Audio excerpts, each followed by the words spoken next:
The girl's body had begun to twist again. It happened without warning, her spine arching backward until her shoulders nearly touched the floor, her fingers clawing at the air as if grasping for something invisible. The bedchamber filled with the sound of her screaming, a sound that seemed to come not from her throat but from some deeper place, some hollow within her chest.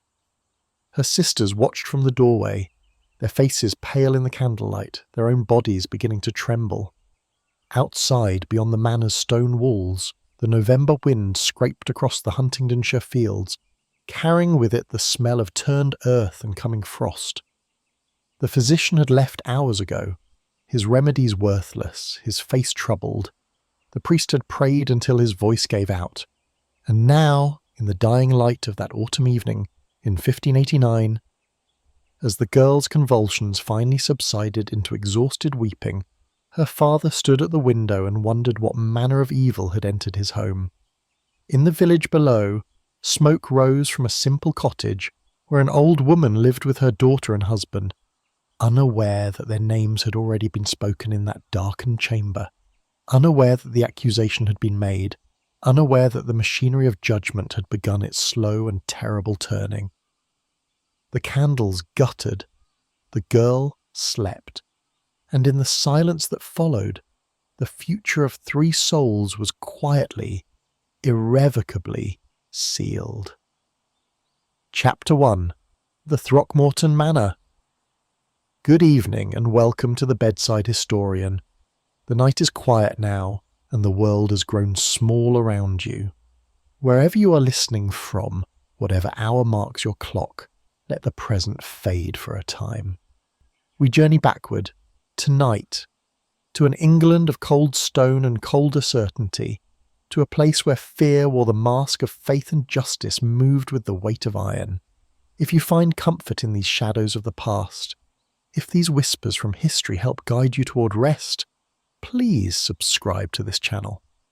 There are many more stories waiting in the dark, and we shall explore them together. Now settle back, let the day release its hold, and drift with me to the autumn of 1589, to a manor house in Huntingdonshire, where something terrible had begun. The manor stood at the edge of Warboys village, its limestone walls pale against the darkening fields. It was not the grandest house in the county, but it spoke of prosperity nonetheless.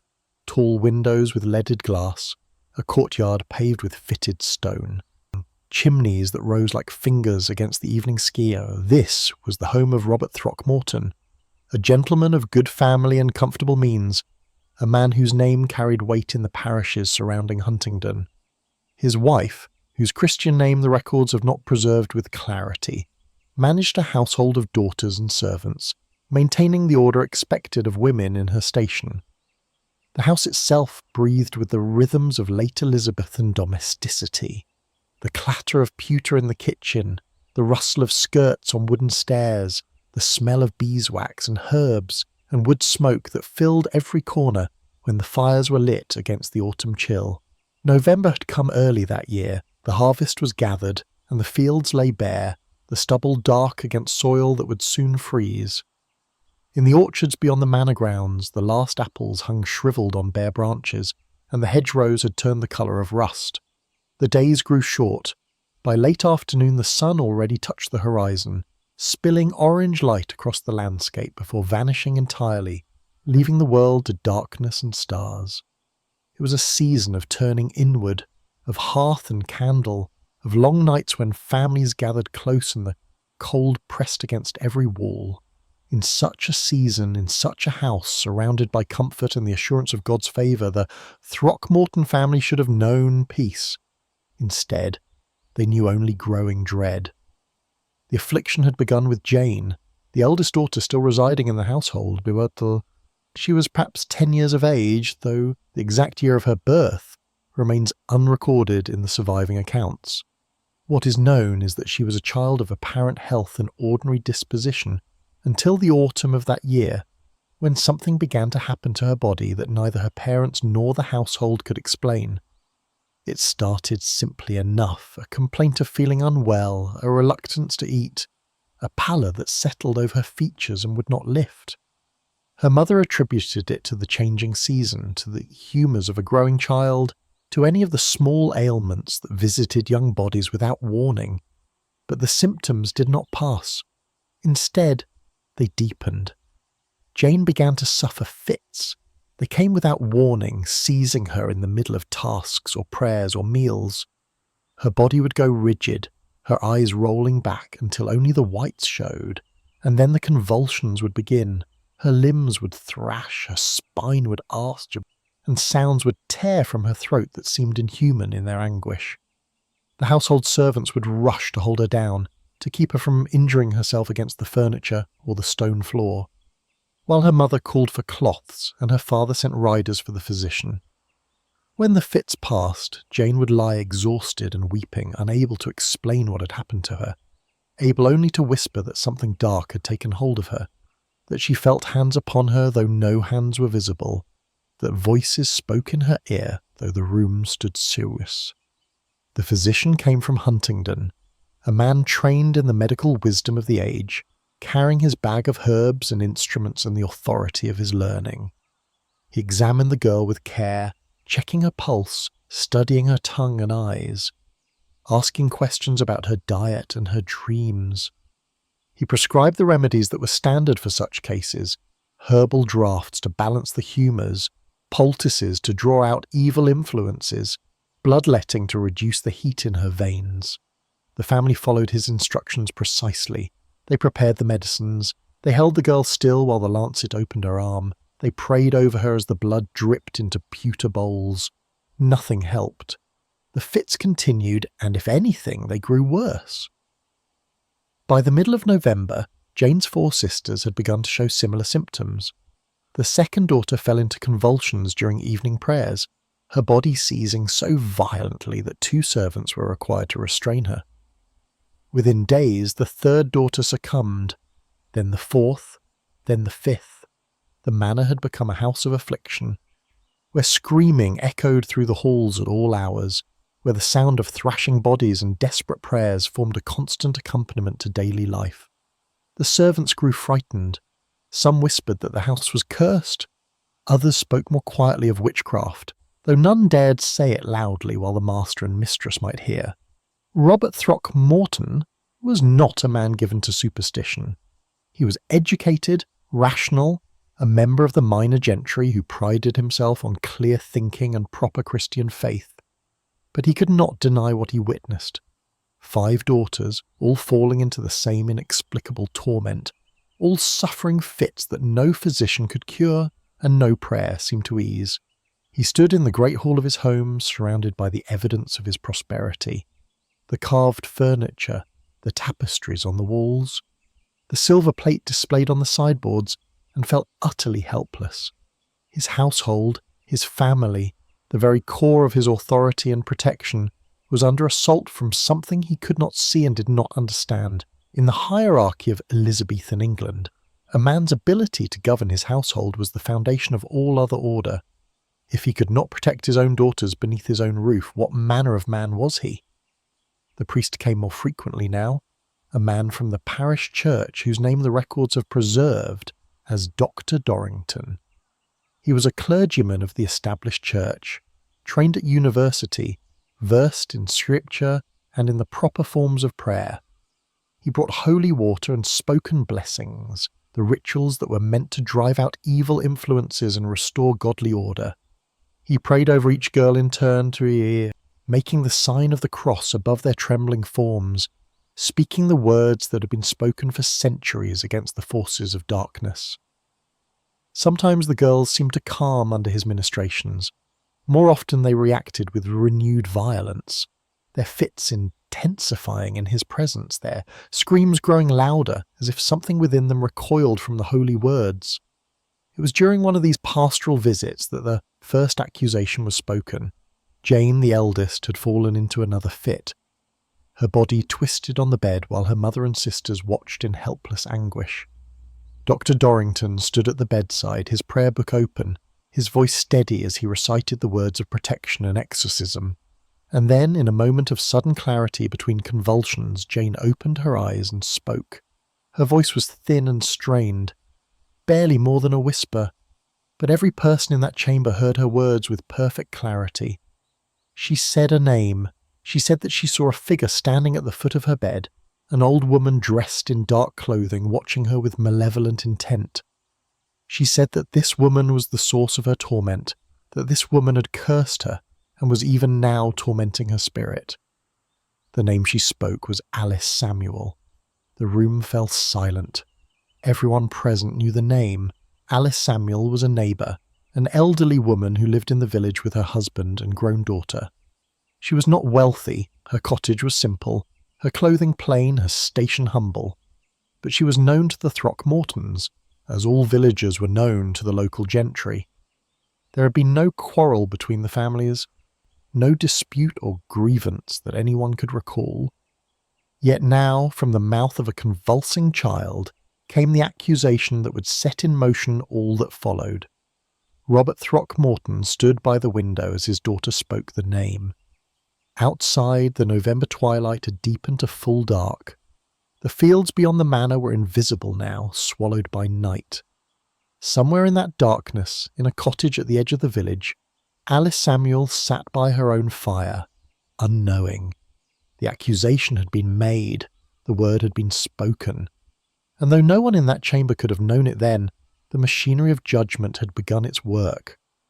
In the England of 1589, in the reign of Elizabeth, in a time when the boundaries between the natural and supernatural seemed thin and uncertain, an accusation of witchcraft was not something to be dismissed or ignored. It was a matter for investigation, for interrogation, for the careful application of law and faith and community judgment. The candles burned low in the Throckmorton bedchamber. Jane had fallen into exhausted sleep, her body finally still after hours of torment. Her sisters lay in their own beds, some sleeping, others staring at the shadows on the ceiling. Downstairs, Robert Throckmorton spoke in low tones with Dr. Dorrington, discussing what must be done, what steps must be taken. The priest counselled caution, but also action. If there was witchcraft at work, it must be confronted. If an innocent woman was being falsely accused, that too must be determined. But the matter could not be left unresolved, not with 5 children suffering, not with the spiritual health of the entire household at stake. In the kitchen, the servants prepared a late meal that no one would eat. In the courtyard, a dog barked once and then fell silent. In the village below, smoke rose from cottage chimneys, each family settling into their own evening routines, unaware that their small community was about to be pulled into something that would be remembered for centuries. The night deepened. The temperature dropped. Frost began to form on the manor windows, delicate patterns of ice that caught the candlelight and transformed it into something strange and beautiful. And in the morning, when the sun rose cold and pale over Huntingdonshire, messengers would be sent, questions would be asked, and Alice Samuel would be summoned to answer for the accusations that had been made against her in the darkness of a November night. Chapter 2. The First Accusation. Alice Samuel was 70 years of age, perhaps older. The parish records were imprecise about the births of common folk, and her own memory of her earliest years had grown dim with the passage of so much time. What remained clear in the minds of those who knew her was the image of an old woman, bent with labour and years. Her face lined deeply by weather and hardship, her hands gnarled from decades of work.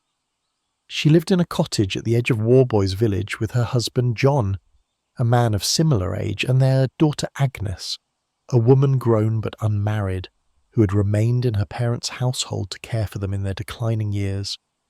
The cottage was small and plain, its walls made of wattle and daub, its roof thatched with straw that needed replacing. Inside there was little enough: a hearth for cooking, a table rough-hewn from local wood, pallets for sleeping, a few tools and pots that represented the accumulated possessions of a lifetime spent in poverty. The Samuel family were not outcasts or strangers to the community. John Samuel had worked the fields for various landowners throughout his life, his labour contributing to harvests that filled other men's barns. Alice had taken in washing and mending when she was younger, her needle moving through fabric by candlelight to earn a few pennies that might buy bread or salt. Agnes helped her mother with these tasks and occasionally found work into the kitchens of wealthier households when extra hands were needed for feast days or harvest celebrations. They attended church on Sundays, standing at the back among the other poor parishioners, listening to sermons they could barely understand but accepting as the word of God delivered through his appointed ministers. They were unremarkable people, the sort who formed the foundation of every English village, poor, pious in their simple way, and invisible to those above them in the social order, except when their labour was required. Alice Samuel had never been accused of anything before that November morning when the messenger arrived at her door. She had no reputation for malice or strangeness. She had quarrelled with neighbours over the years, as all people did when living in close quarters, a dispute over a boundary, a harsh word spoken in frustration, the small frictions that arose from poverty and competition for scarce resources. But nothing that marked her as dangerous or wicked. She was simply old and poor and therefore vulnerable in ways that she could not have articulated but must have felt in her bones. In the hierarchy of Elizabethan England, she occupied one of the lowest rungs, a woman, elderly, without wealth or male protection beyond an ageing husband, dependent on the goodwill of those above her for her very survival. When the knock came at her door that cold morning, when the servant of Robert Throckmorton stood in her threshold and delivered the summons, she must have felt the ground shift beneath her feet. The message was delivered politely but firmly. Master Throckmorton requested her presence at the manor. There were questions he wished to ask her. The servant did not explain the nature of these questions, and Alice, bound by the social obligations that governed every interaction between the poor and their betters, could not refuse. She wrapped herself in her threadbare cloak, the best garment she possessed, and followed the servant through the village streets toward the manor house that stood like a pale fortress at the settlement's edge. Her daughter Agnes insisted on accompanying her, worried perhaps by the strangeness of the summons, by the urgency in the servant's voice. John Samuel remained behind, too old and infirm to make the walk, standing in the cottage doorway and watching his wife and daughter disappear into the morning mist that hung over the fields. The walk to the manor was not long in distance, but must have felt endless.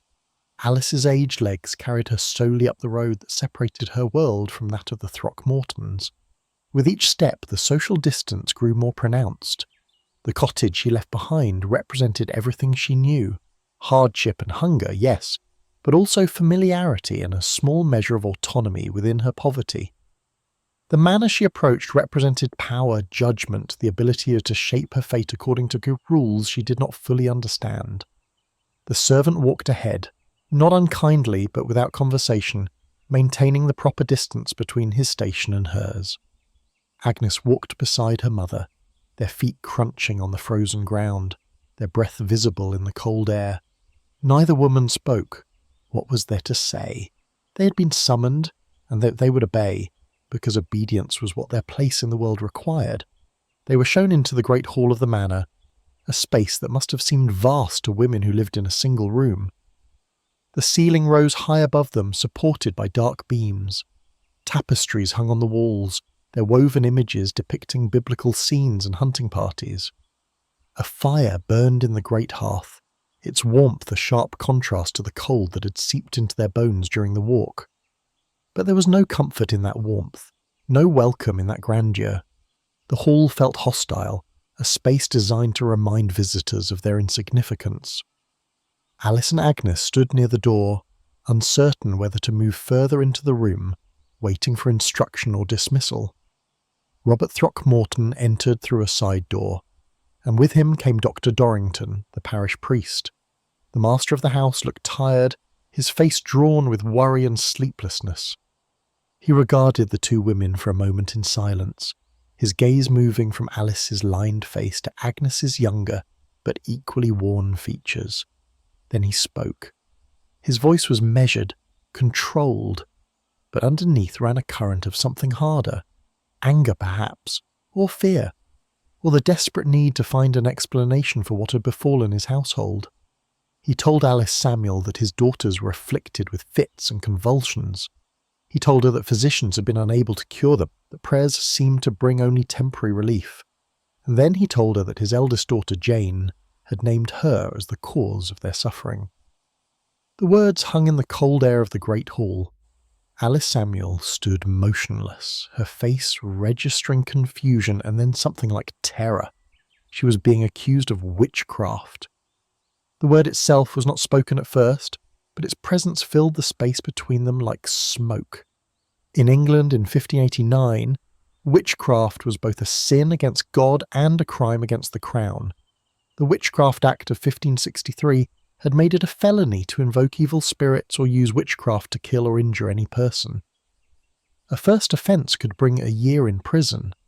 A second offence, or any case involving murder through magical means, carried the death penalty.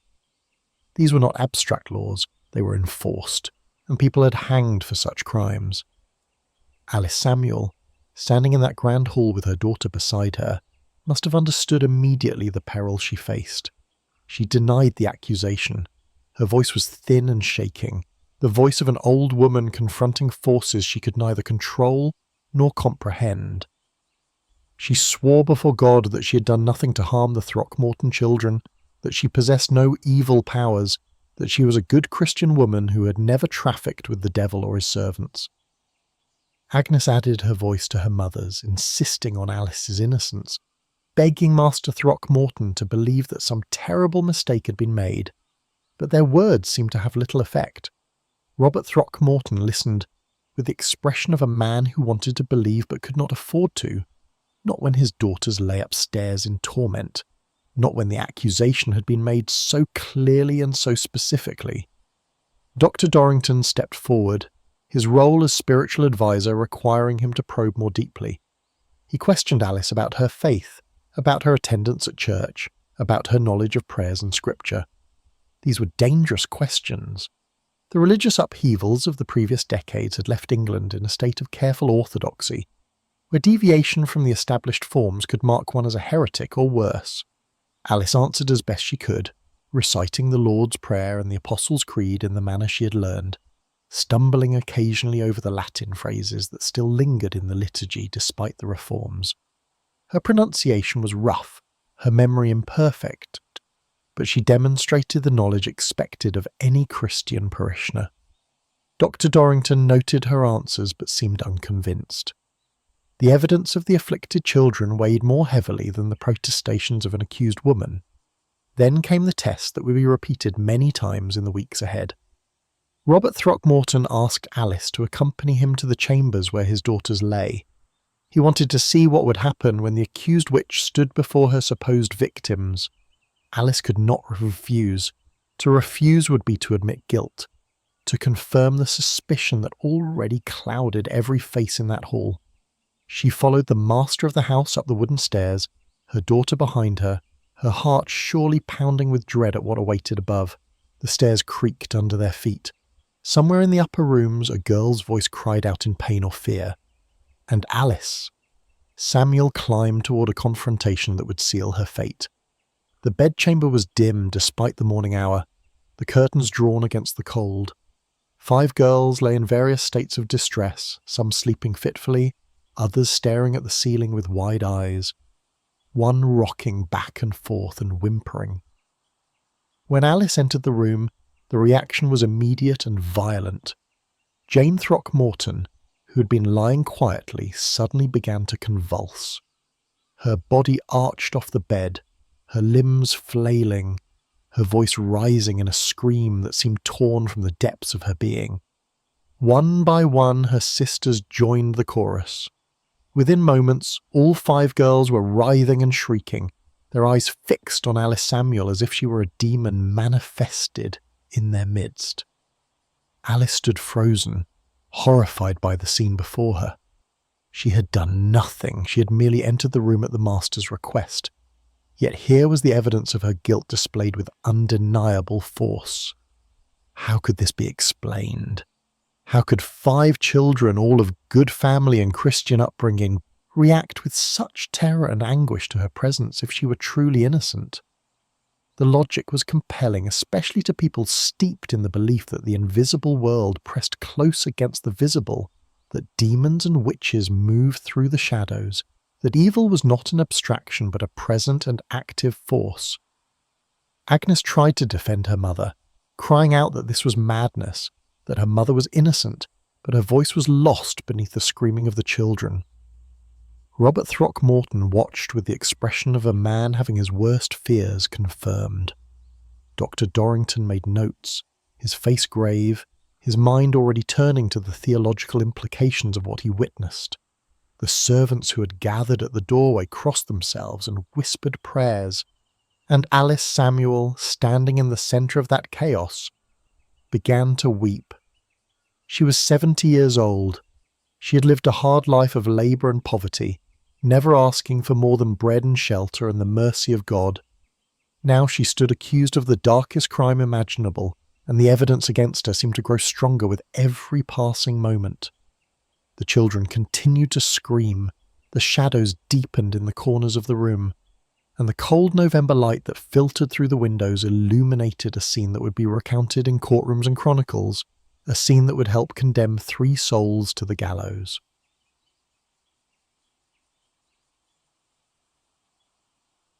Chapter 3. The Spreading Sickness. The affliction did not end with that first confrontation. If anything, the presence of Alice Samuel in the manor seemed to intensify the suffering of the Throckmorton children. After she was dismissed and sent back to her cottage, escorted by servants who now regarded her with open suspicion, the fits continued with even greater frequency and violence. Jane, who had named Alice as her tormentor, now spoke constantly of the old woman's spirit visiting her in the night, sitting on her chest until she could not breathe, whispering curses into her ear while she slept. Her sisters echoed these claims, each adding details to the narrative of supernatural persecution. They said they saw Alice's shape in the shadows, felt her hands upon their throats, heard her voice promising them pain and death. The testimonies of the children began to form a pattern, a shared story of demonic assault that seemed to confirm the reality of witchcraft at work. The household of Robert Throckmorton descended into a state of perpetual crisis. The normal rhythms of daily life, the preparation of meals, the maintenance of the house, the observance of prayers and social obligations, all became secondary to the care and observation of the afflicted girls. Servants took turns sitting with them through the night, ready to restrain them when the fits came, ready to call for the master or the priest when the symptoms seemed especially severe. The cost of this constant vigilance was high. The servants grew exhausted and frightened, some requesting permission to leave the household entirely, unwilling to remain in a place so obviously marked by evil. Robert Throckmorton refused most of these requests, needing every hand available. But his refusal only deepened the atmosphere of fear and resentment that permeated the manor. The symptoms themselves varied in nature and intensity, following patterns that physicians and clergy struggled to interpret. Sometimes the girls would fall into fits of convulsions, their bodies rigid and then thrashing, foam appearing at their mouths, their eyes rolling back until only the whites showed. At other times they would seem to choke and gag, as if invisible hands were throttling them, their faces turning red and then purple before the attack suddenly ceased. They complained of pins and needles pricking their skin, though no cause could be found. They vomited strange substances, pins, hair, pieces of cloth, that seemed to have no natural origin.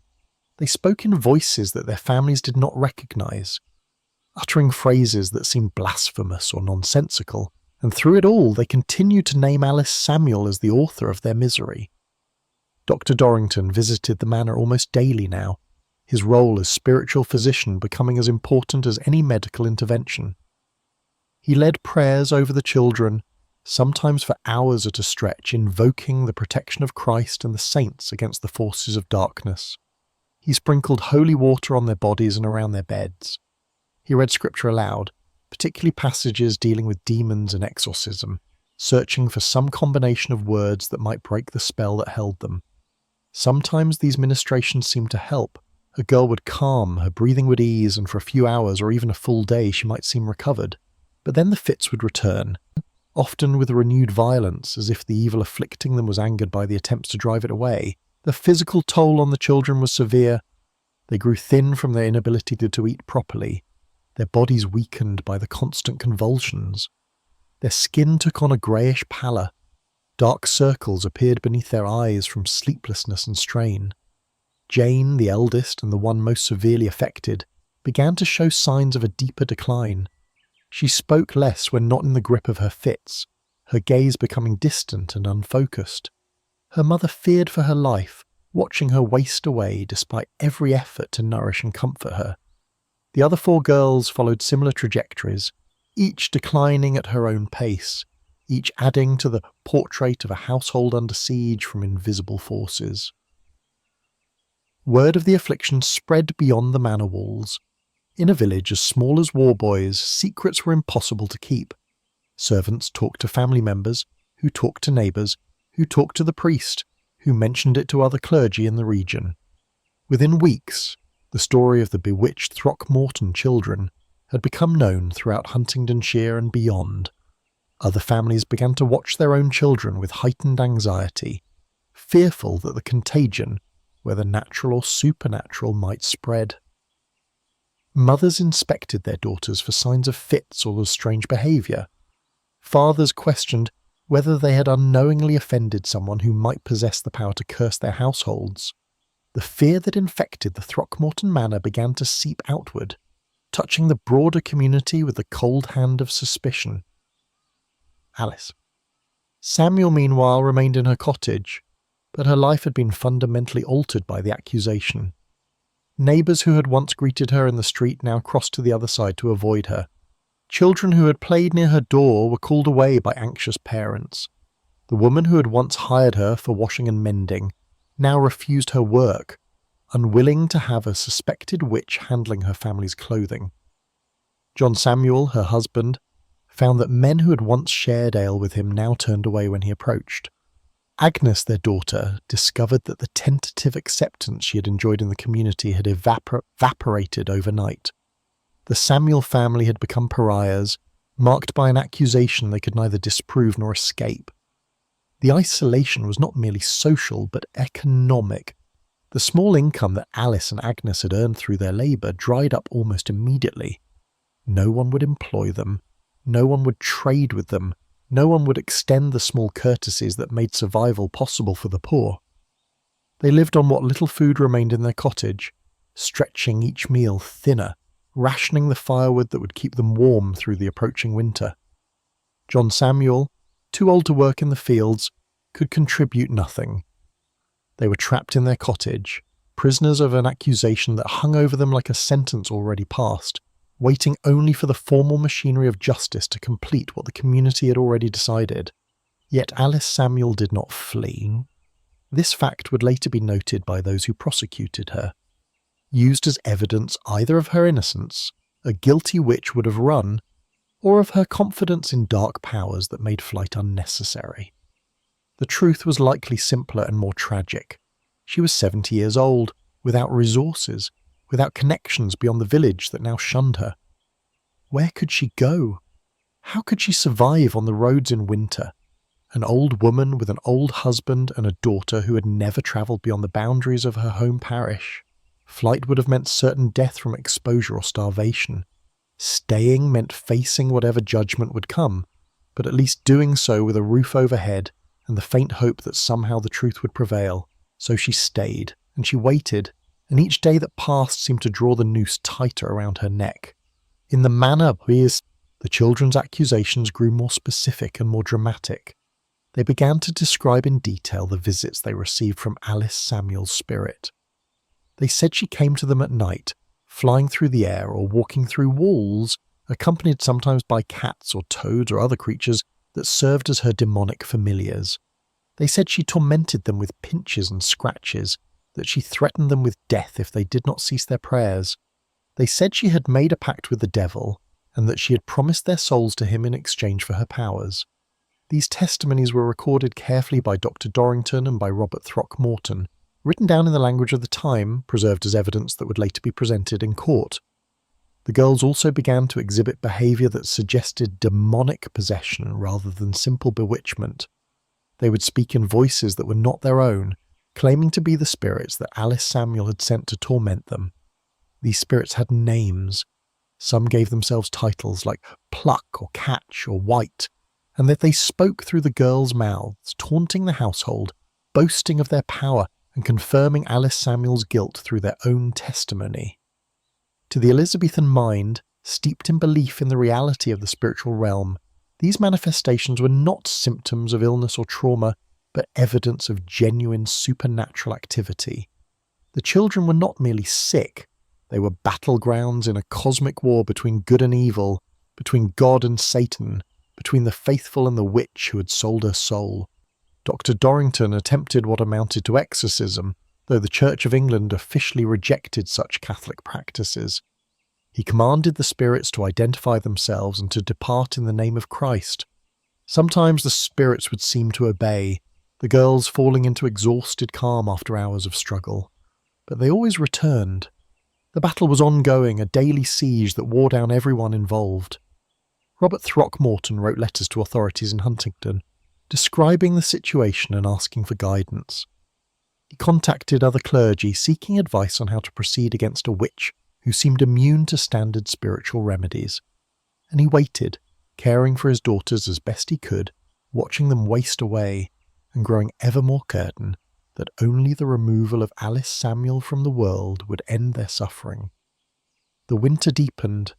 December brought snow that covered the fields and made travel difficult. The manor became even more isolated, cut off from the outside world by weather and by the invisible barrier that the affliction had erected around it. Inside, the girls continued their torment, their cries echoing through halls decorated for Christmas but devoid of any festive spirit. The servants moved through their duties with hollow eyes and frightened hearts, and in the village below, in a cottage where the fire barely burned for lack of fuel, Alice Samuel and her family huddled together against the cold and against the terrible knowledge that something worse than winter was coming for them. The accusations had been made, the evidence was mounting, and the machinery of justice, slow but inexorable, was beginning to turn in their direction.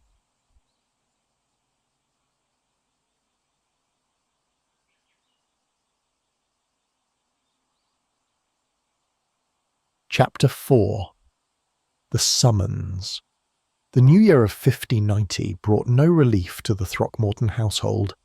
If anything, the situation had deteriorated further. Jane, the eldest daughter, now spent most of her days confined to her bed, too weak to stand, her body racked by convulsions that came with increasing frequency. Her sisters fared little better. The house had taken on the character of a hospital or perhaps an asylum, a place where normal life had been suspended and replaced by a constant state of emergency. Robert Throckmorton had exhausted his patience with waiting for divine intervention or natural recovery. His daughters were dying before his eyes, and the cause of their destruction had been named repeatedly and consistently. It was time, he decided, to take more direct action against Alice Samuel. The law of the land provided mechanisms for dealing with suspected witches, though these mechanisms were neither swift nor simple. An accusation of witchcraft could not be casually prosecuted. It required investigation, evidence, and ultimately the judgment of the courts. But before a case could reach the assizes, there needed to be sufficient grounds to proceed, sufficient testimony and proof that a crime had been committed.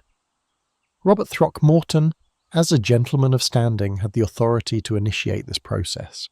He could summon Alice Samuel to his manor for questioning. He could gather witnesses to her supposed witchcraft. He could build a case that would eventually be presented to the justices of the peace and, if warranted, to the higher courts. And this is precisely what he set about doing in those early weeks of 1590. Alice Samuel received another summons to the manor, this one more formal and more ominous than the first. She was commanded to appear before Robert Throckmorton, Dr. Dorrington, and several other men of local standing, neighbours and fellow gentlemen who'd been invited to witness and participate in the examination. The summons made clear that this was not a simple interview but an interrogation, an official inquiry into the charges of witchcraft that had been levelled against her. Alice could not refuse without effectively admitting guilt. She prepared herself as best she could, dressing in her cleanest clothing, praying for strength, and for the truth to somehow prevail. Agnes again accompanied her, and this time John Samuel came as well. Despite his age and infirmity, determined to stand beside his wife in her hour of greatest need.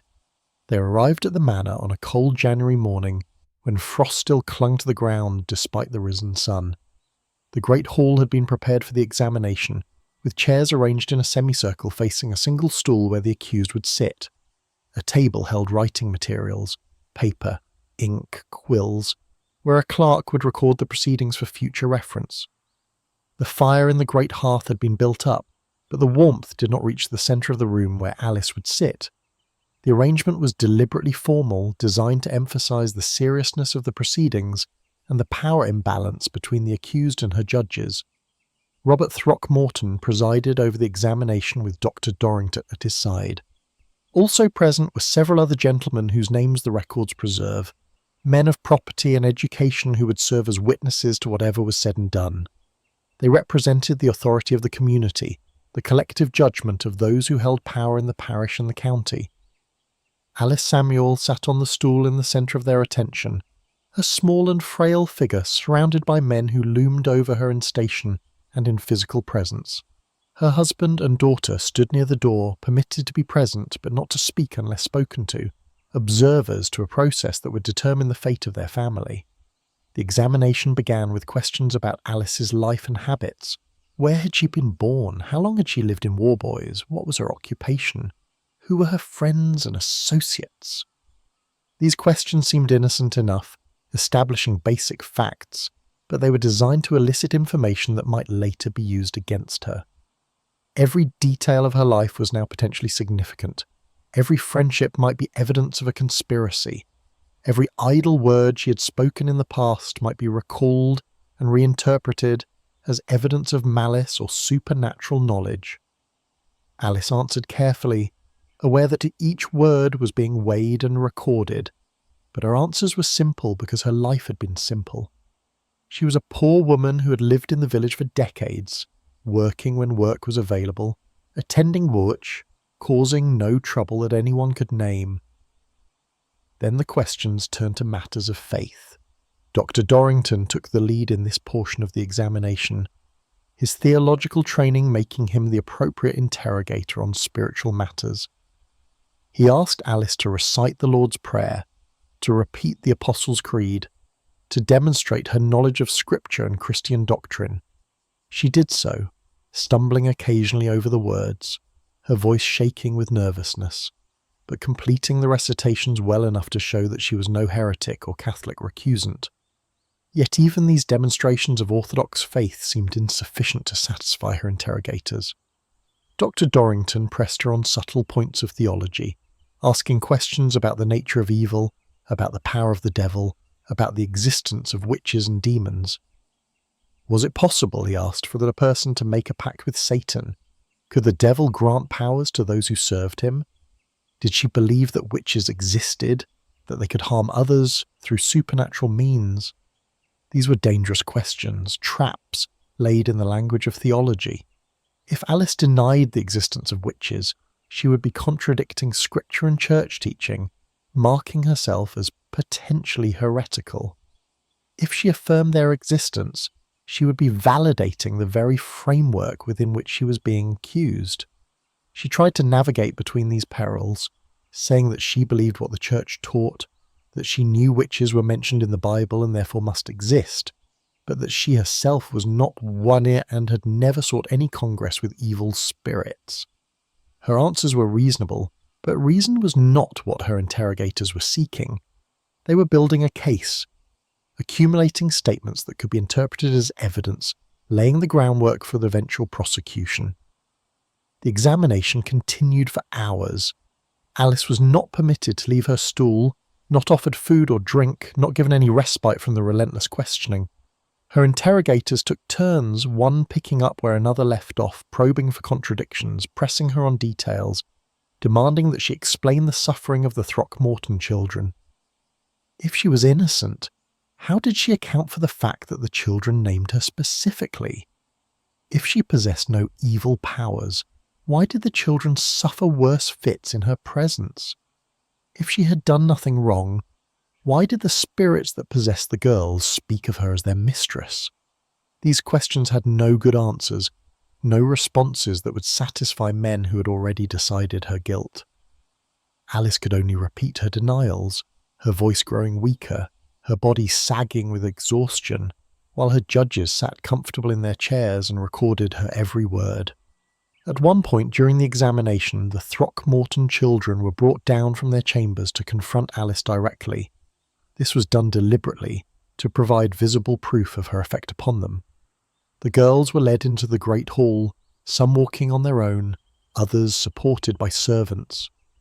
As soon as they saw Alice Samuel sitting on her stool, the fits began. One by one, as they fell into convulsions, their bodies seizing, their voices rising in screams and wails, they pointed at Alice, crying out that she was tormenting them, that her presence was agony, that they could see the demon surrounding her like a dark cloud.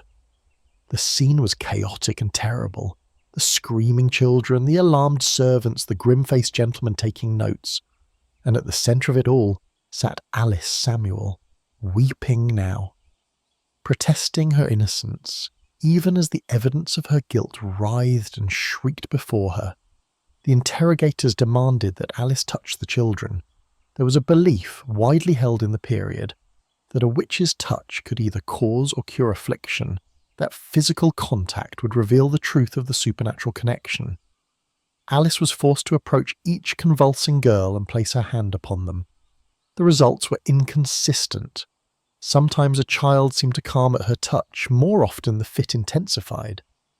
The interrogators interpreted these results according to their preconceptions. When a child calmed, it proved that Alice had the power to control the affliction, and therefore must have caused it. When a child worsened, it proved that Alice's evil influence was active. There was no outcome that could exonerate her, no test she could pass that would satisfy the men who judged her. Finally, after hours of interrogation and demonstration, Alice Samuel broke. Whether from exhaustion, from fear, from the psychological pressure of the situation, or from a genuine belief that confession would somehow ease her situation, she made a statement that would seal her fate. She admitted that she was a witch. The words, once spoken, could not be taken back. The clerk's pen scratched across the paper, recording the confession. The gentlemen leaned forward in their chairs, vindicated in their suspicions.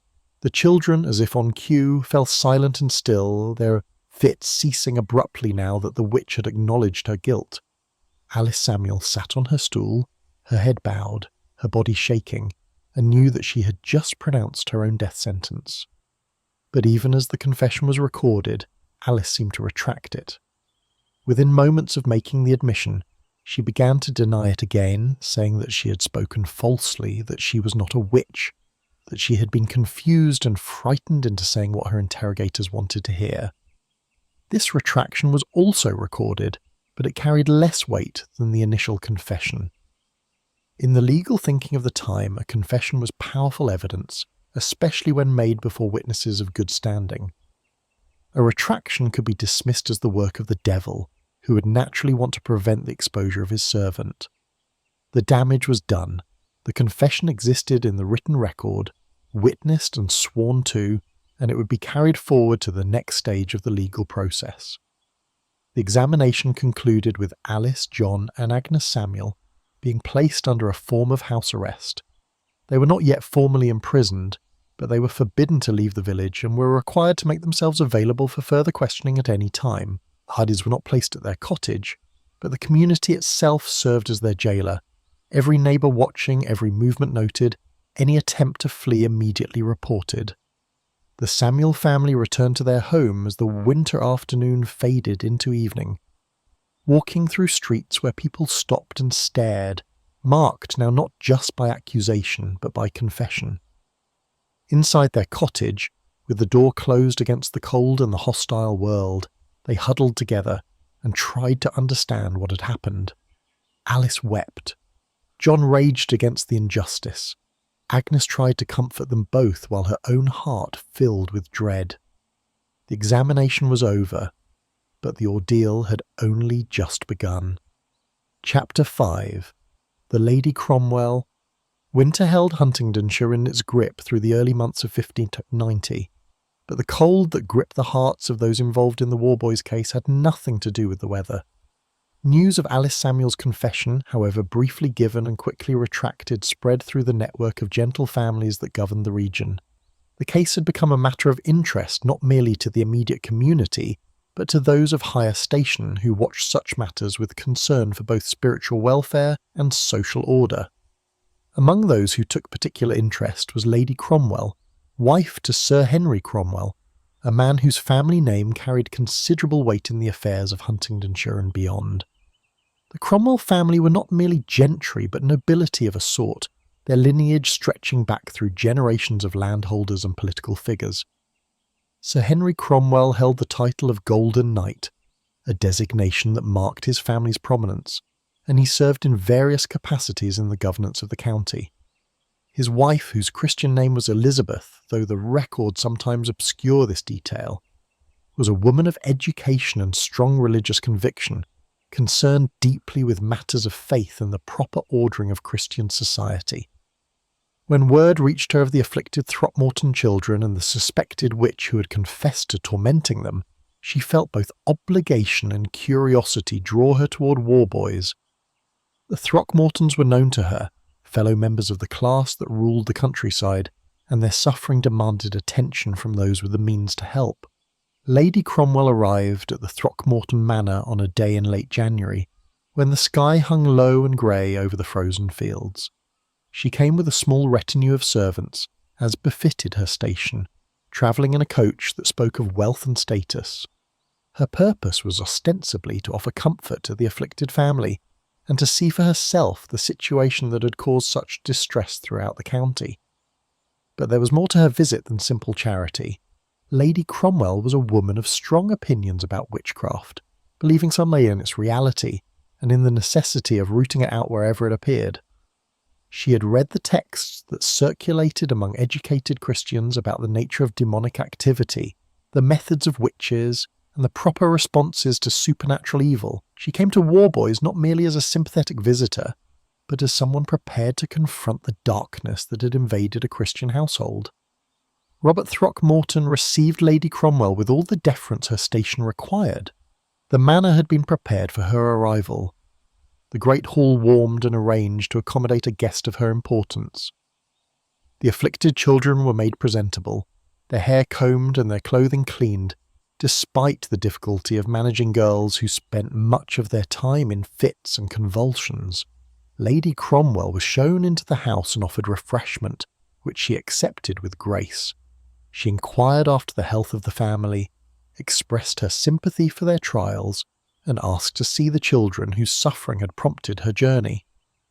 Robert Throckmorton led her upstairs to the chambers where his daughters spent their days.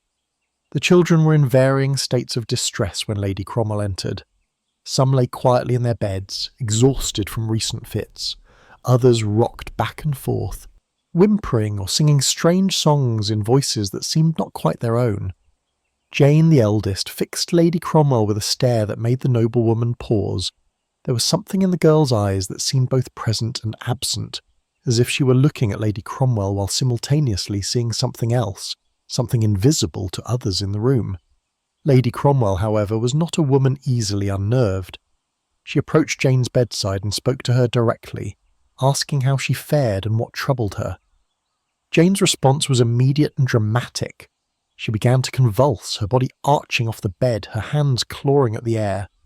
But more disturbing than the physical symptoms was what she said. Between gasps and cries, Jane spoke of Alice Samuel.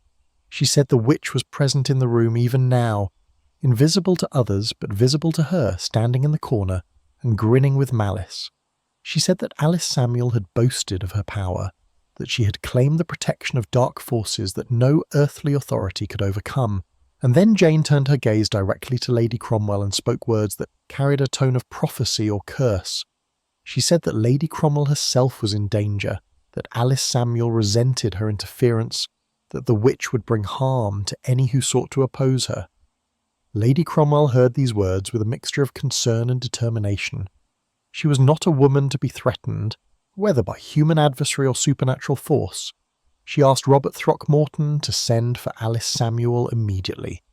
If the witch was indeed the source of these children's suffering, then it was time to confront her directly and to break whatever hold she had upon this household. Throckmorton complied, dispatching servants to fetch Alice from her cottage.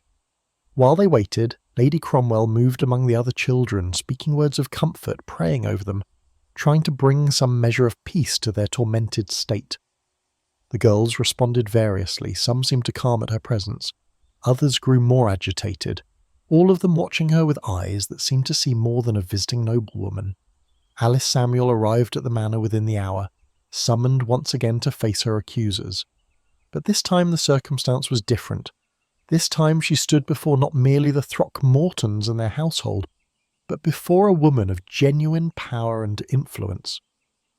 Lady Cromwell was someone who could command resources, who could direct the machinery of justice, who could ensure that prosecution moved forward regardless of Alice's poverty or the weakness of some elements of the case. Alice entered the great hall and saw immediately that her situation had worsened. She stood before Lady Cromwell and made her awkward curtsy, the gesture of deference that social hierarchy demanded even in such circumstances. Lady Cromwell regarded the old woman with a gaze that was both assessing and hostile. She saw before her exactly what she expected to see, an aged crone whose very appearance seemed to confirm the suspicions against her. In the thinking of the time, there was a belief that evil marked its servants physically, that witches could often be identified by their looks alone. Alice Samuel, with her deeply lined face, her hunched posture, her threadbare clothing, fit the image perfectly. Lady Cromwell wasted no time on pleasantries. She accused Alice directly of bewitching the Throckmorton children. She demanded that Alice confess her crimes and reveal the names of any others who worked with her in service to the devil. She spoke with the authority of someone who had no doubt of Alice's guilt and no patience for denials. Alice protested her innocence once more.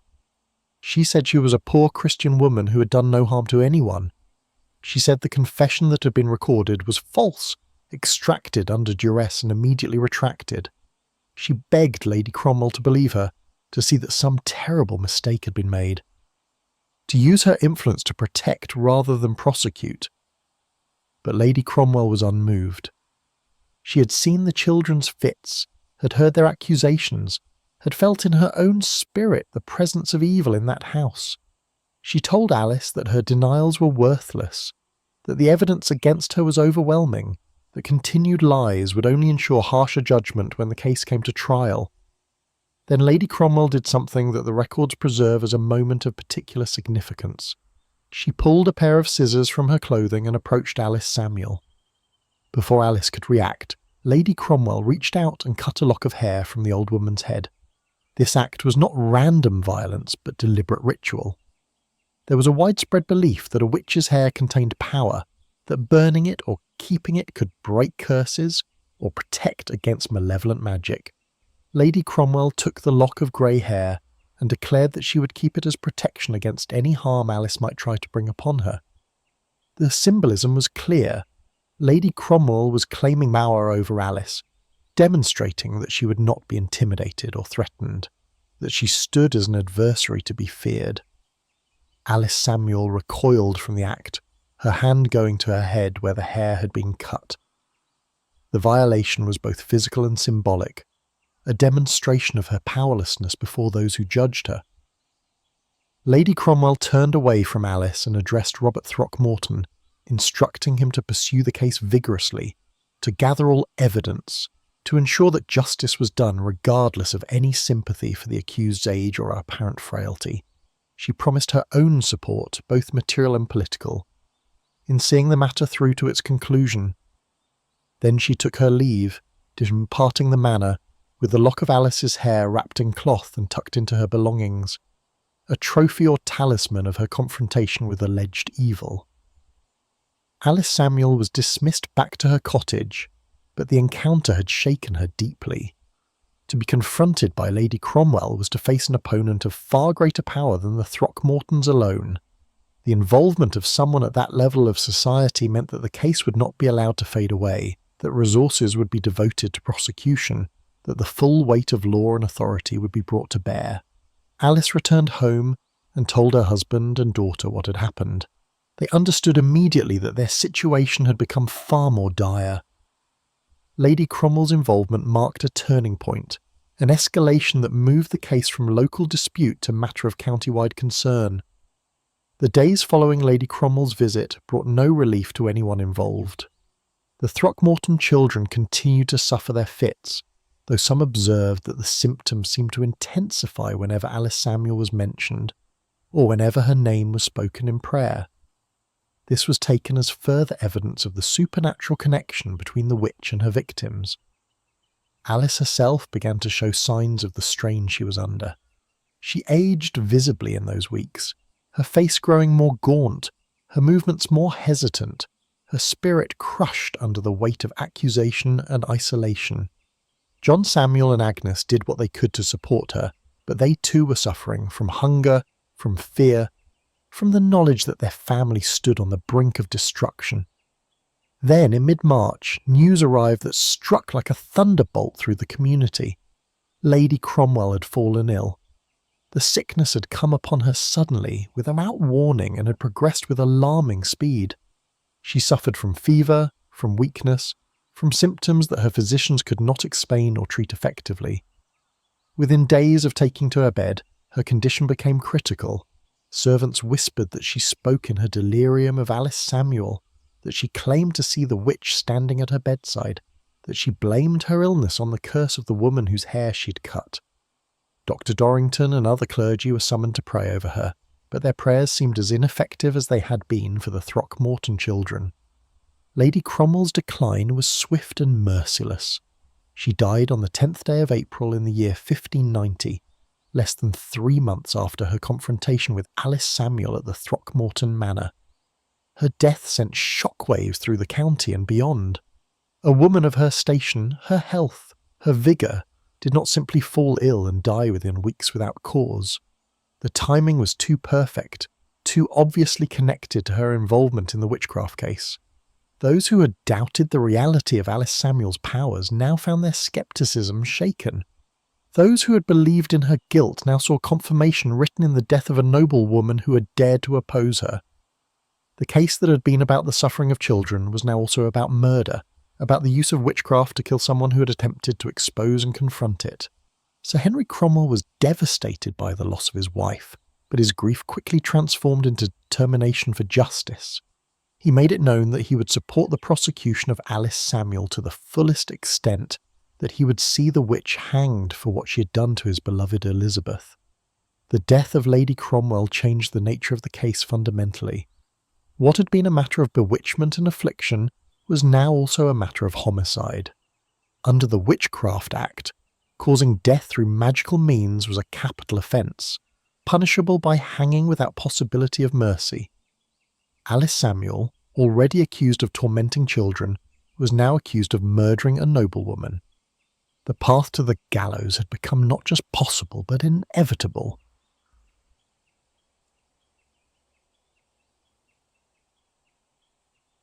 Chapter 6. The Death of a Noble Woman. The death of Lady Cromwell cast a pall over the entire county that had nothing to do with mourning and everything to do with fear. If a woman of her station and strength could be struck down by witchcraft, what protection did anyone have? The common people of Huntingdonshire whispered in markets and churches, speaking of Alice Samuel with a mixture of terror and fascination. The old woman who had been merely suspected was now, in the public mind, a proven murderess, who wielded powers capable of killing even those far above her in rank and privilege. The cottage where the Samuel family lived became a place that people avoided, crossing the street rather than pass too close, making signs against evil as they hurried by. The family was now completely isolated, cut off from any human contact beyond the occasional visit from officials who came to ensure they had not fled. Sir Henry Cromwell threw himself into the pursuit of justice with the fervour of a man consumed by both grief and righteous anger. He met with Robert Throckmorton and with the local justices of the peace to discuss how the case should proceed. The evidence was substantial, the testimony of the Throckmorton children, Alice's brief confession even though retracted, the visible fits that occurred in her presence, and now the death of Lady Cromwell following her confrontation with the accused witch. But evidence alone was not enough. The case needed to be prepared properly for presentation to the assizes, the travelling courts where serious crimes were tried before judges sent from London. This preparation required depositions, written statements from witnesses, documentation that could be presented in a formal legal proceeding. Dr. Dorrington took a leading role in this process. As the parish priest and a man of education, he was well positioned to gather and record testimony. He interviewed the Throckmorton children individually, asking them to describe in detail their experiences with Alice Samuel. The girls, by now well practiced in their narratives, provided accounts that were remarkably consistent with one another. They spoke of nocturnal visitations by Alice's spirit, of physical torments inflicted by invisible hands, of threats and curses whispered in their ears. Jane, the eldest, provided the most elaborate testimony. She described how Alice had appeared to her in dreams and visions, sometimes in her normal form and sometimes as a monstrous creature with animal features. She said that Alice had boasted of her power to harm or kill anyone who opposed her, that she had specifically threatened Lady Cromwell before that noblewoman's fatal illness. The other children added their voices to this chorus of accusation. They described the pains they suffered, the inability to eat or sleep, the sense of being watched and tormented constantly. They spoke of the demons that served Alice Samuel, giving second names and descriptions to these spirits, some appearing as animals, others as shadowy human forms, all of them obedient to the witch's commands. These testimonies were written down carefully, each word preserved for presentation in court. The children signed or made their marks on the documents, swearing before God that what they had said was true.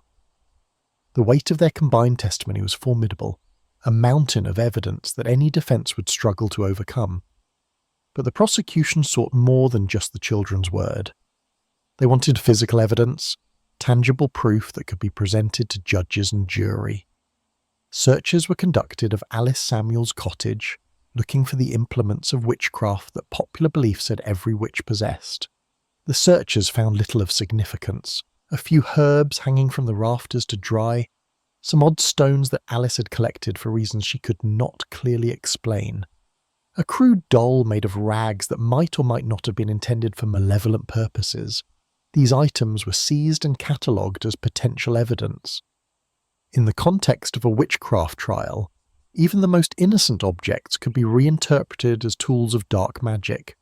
The herbs became poisons or ingredients for cursing.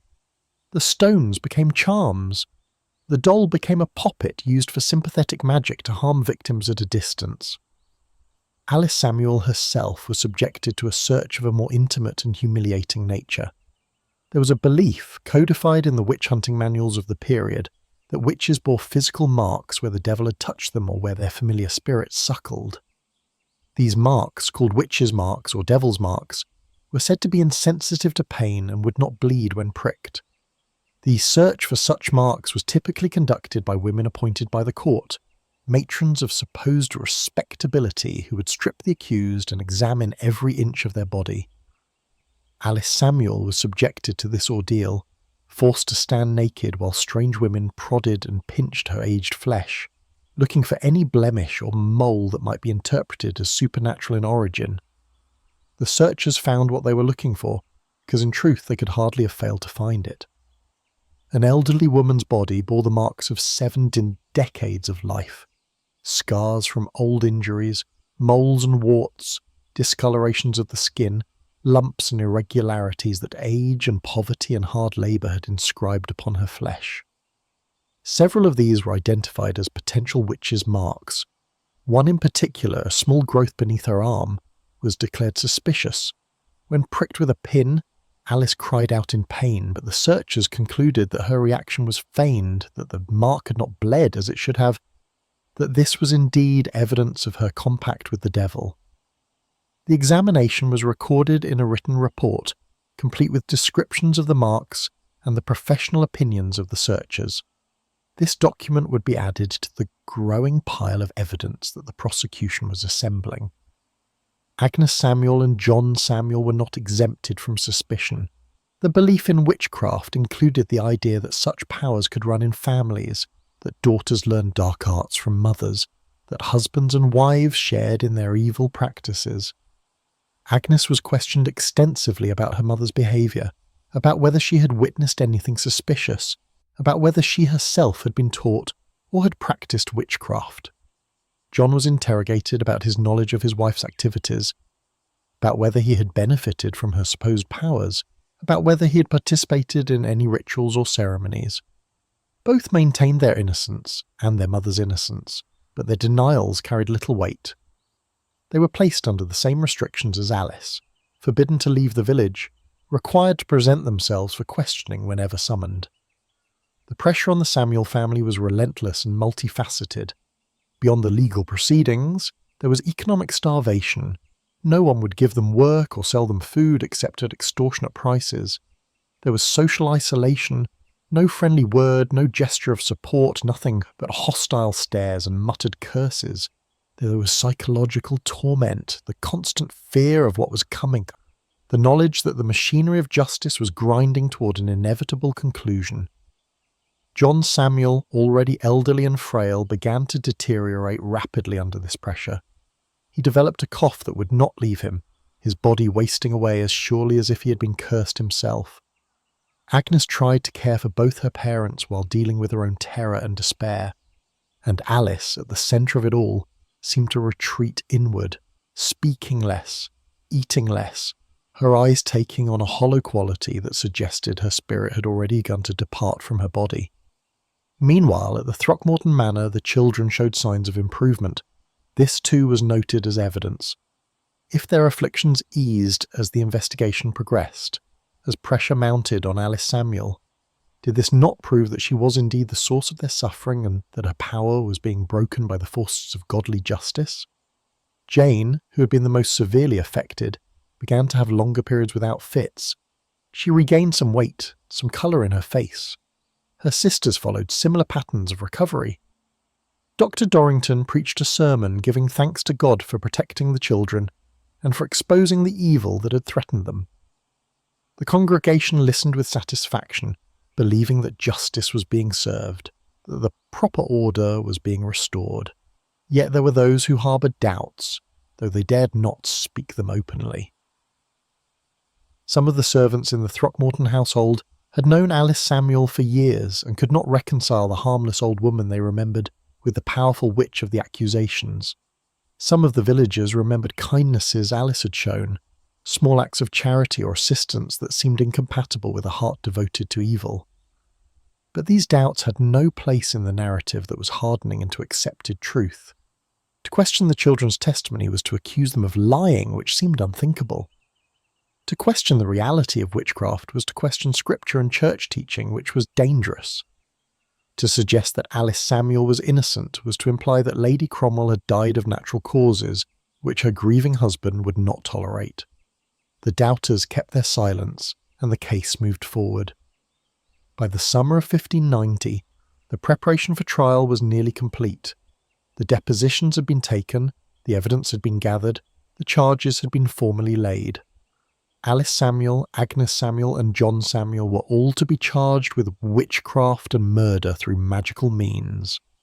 The specific charges included bewitching the 5 Throckmorton children, causing the death of Lady Cromwell through witchcraft, and consorting with evil spirits in violation of both divine and human law.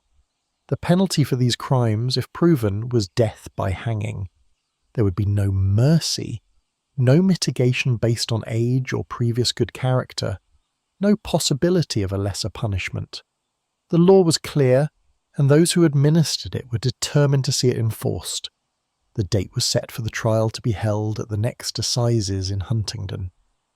These courts were held periodically throughout the year, presided over by judges who travelled a circuit through the counties, dispensing royal justice in the king's name.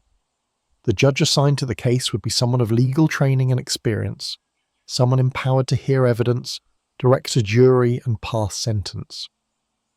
The Samuel family would be taken from their cottage and held in the county jail until the trial date arrived. They would be given no opportunity to prepare a proper defence. No access to legal counsel, no chance to gather witnesses who might speak in their favour. They would stand before the court alone, facing charges that carried a presumption of guilt and an almost certain sentence of death. As the summer days lengthened and the date of the trial approached, Alice Samuel seemed to accept her fate. She stopped protesting her innocence with any vigour, her denials becoming mechanical and lifeless. She told Agnes that she did not expect to live much longer, that whether by the judgment of the court or by the failure of her own body, her end was near. Agnes wept and tried to rally her mother's spirits, but Alice had moved beyond hope. She spent her days in prayer, asking God to forgive her for sins she had committed, not witchcraft, but the smaller failings of a long life, the moments of anger or envy or despair that no human could avoid. She asked God to protect her daughter and her husband, to grant them mercy even if she received none.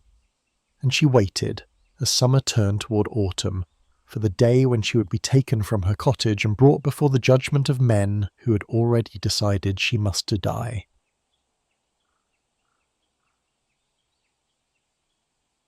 Chapter 7.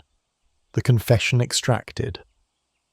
The county jail at Huntingdon was a stone building that dated from an earlier century, its walls thick and damp, cells small and airless. Light entered through narrow slits set high in the walls, barely wide enough to admit a hand, providing only enough illumination to distinguish day from night. The floor was packed earth, cold and sometimes muddy when rain seeped through cracks in the masonry. There were no furnishings save for straw piled in corners, no source of heat save body warmth, no privacy save the darkness that fell when the sun went down. Into this place in the late summer of 1590 came Alice Samuel, her husband John, and their daughter Agnes, transferred from their cottage to await trial, on charges that would almost certainly end in their deaths. The conditions of their imprisonment were harsh by design. Jails in Elizabethan England were not intended for long-term housing of criminals, but rather as holding places for those awaiting trial or execution. Prisoners were expected to provide for their own food and necessities, purchasing what they needed from jailers who charged exorbitant prices for even the most basic provisions. Those without money or family support simply went without, surviving on whatever scraps might be thrown to them, or dying of starvation and neglect before their cases could be heard. The Samuel family had no resources, no means of paying for food or blankets or any comfort whatsoever. They were dependent on the minimal charity provided to pauper prisoners, a daily ration of bread and water barely sufficient to sustain life. The physical suffering was considerable, but the psychological torment was worse. The three prisoners were kept together in a single cell, forced to witness each other's decline, unable to offer comfort or hope. John Samuel's health deteriorated rapidly in the damp and cold. His cough worsened, his body grew skeletal, his mind began to wander in and out of coherence. Agnes tried to care for him, but there was little she could do without medicine or proper food or warmth. Alice watched her husband dying by degrees, and knew that she was the cause, that her supposed crimes had brought this destruction upon her family. The guilt, whether deserved or not, weighed upon her with crushing force. But imprisonment was not merely a matter of waiting for trial. It was also a time for continued interrogation, for pressure to be applied to extract further confessions, or to implicate others who might be part of a larger conspiracy of witches. The authorities believed, or professed to believe, that Alice Samuel could not be working alone, that there must be others in the community who shared her dark practices. Robert Throckmorton, Dr. Dorrington, and representatives of Sir Henry Cromwell visited the jail regularly to question the prisoners, particularly Alice, seeking names and details that would expand the scope of the prosecution. These interrogations followed patterns that had been established through decades of witch hunting across Europe and England. The questioners began with the assumption of guilt and worked backward, asking not whether Alice had committed witchcraft, but how and with whom and for what purpose. They asked about her initiation into the dark arts. When had she first made contact with the devil? What form had he taken? What promises had been made in exchange for her soul? They asked about her familiar spirits. How many did she have? What names did they bear? What forms did they take? What services did they perform? They asked about her accomplices, which neighbours had joined her in witchcraft, which members of her family shared her powers, which members of the community gathered with her for sabbats and evil rituals. Alice denied everything at first, repeating that she was innocent, that she had no familiar spirits, that she had never met the devil, that she practiced no magic of any kind. But her denials were met with scepticism and anger. The interrogators pointed to the evidence against her, the testimony of the children, the fits that occurred in her presence, the death of Lady Cromwell, the witch's marks found on her body. How could she continue to deny what was so obviously proven? Her lies, they said, were adding to her sins, ensuring that her soul would be damned even if her body escaped the gallows. Would she not confess and seek God's mercy while mercy was still possible? Would she not name her confederates and perhaps earn some consideration for cooperation? The pressure was relentless and took many forms. Sometimes the interrogators used reason and theology, explaining to Alice that the evidence against her was overwhelming and that continued denial was futile.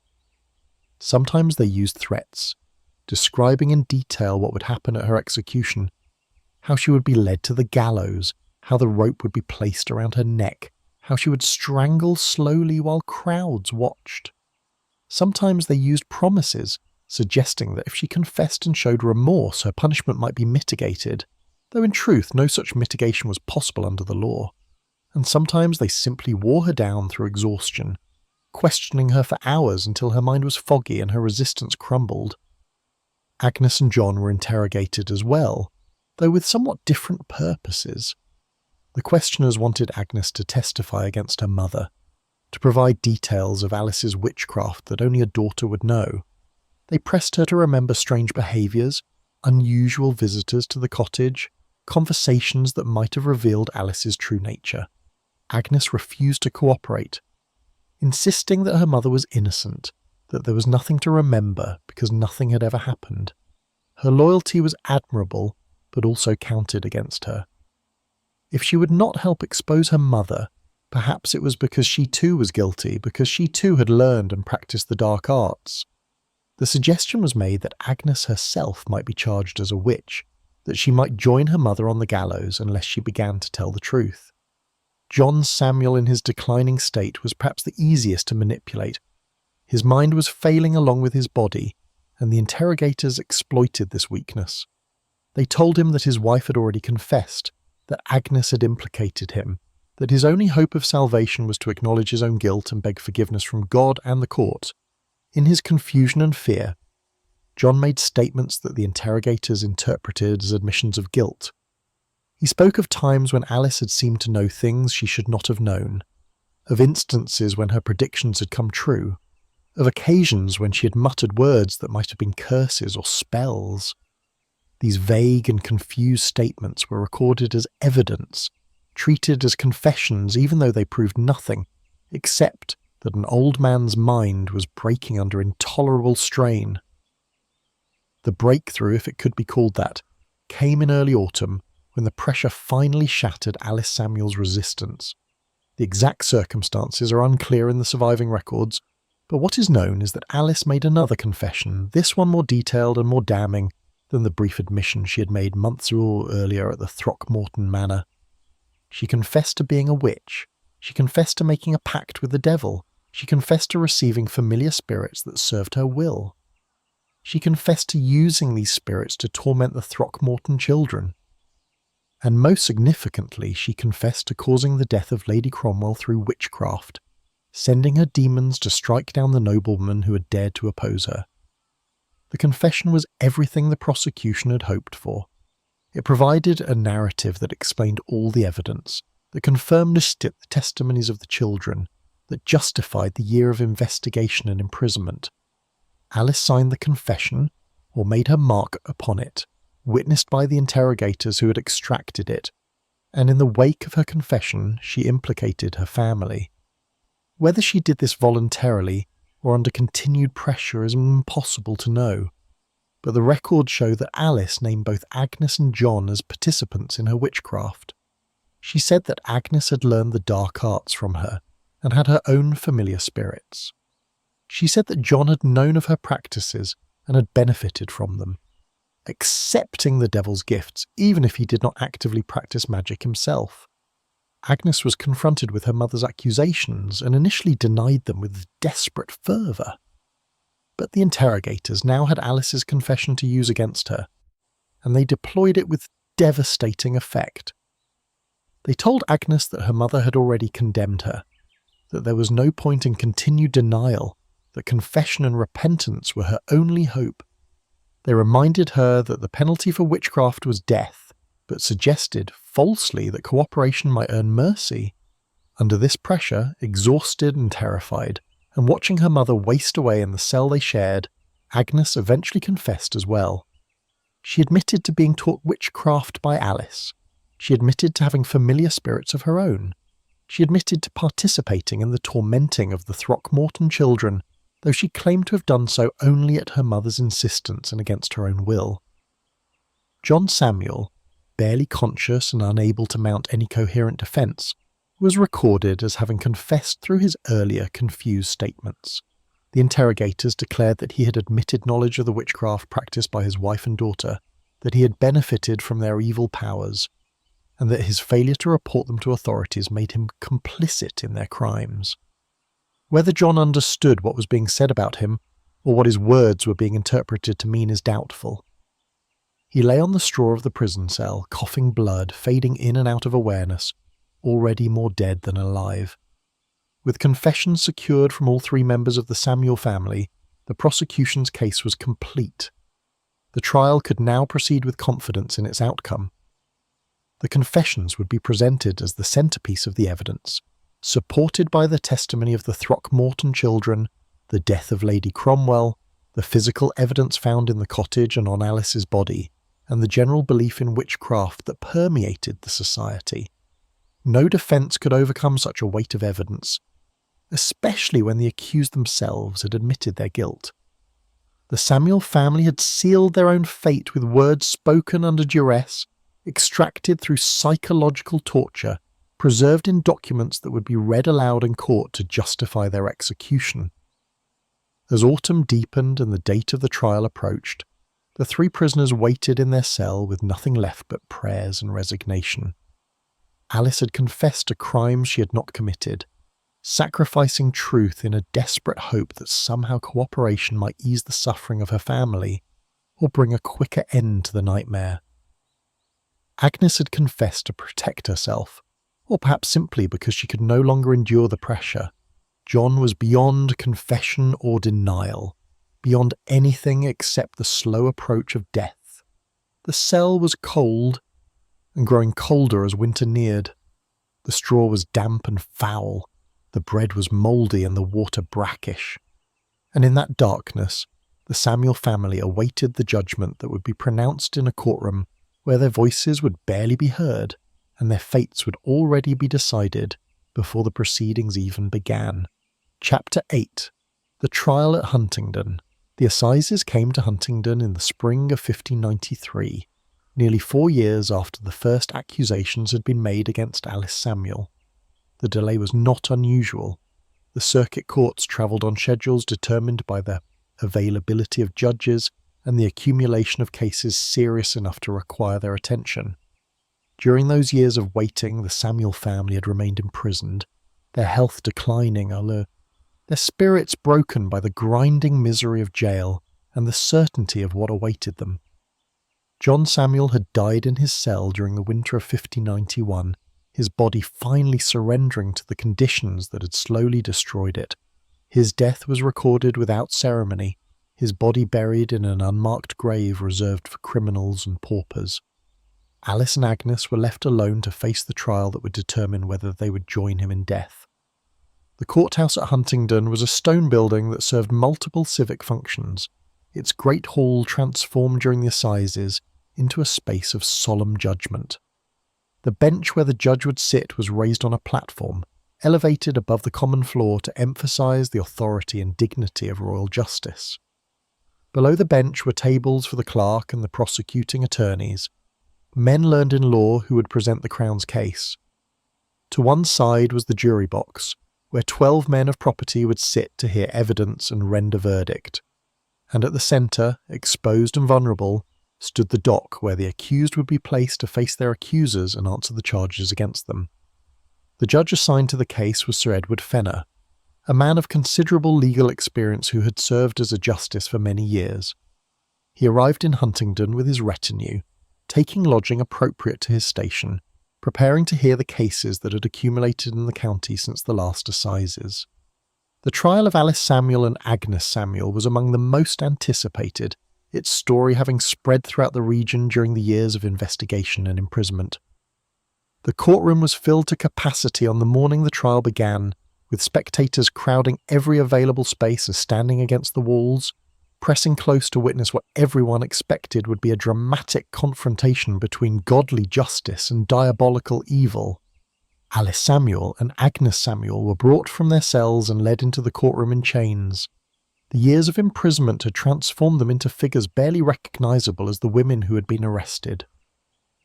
Alice was now in her 75th year, her body bent and wasted, her face gaunt and deeply lined, her eyes holding the vacant expression of someone who had already departed in spirit even while the body remained.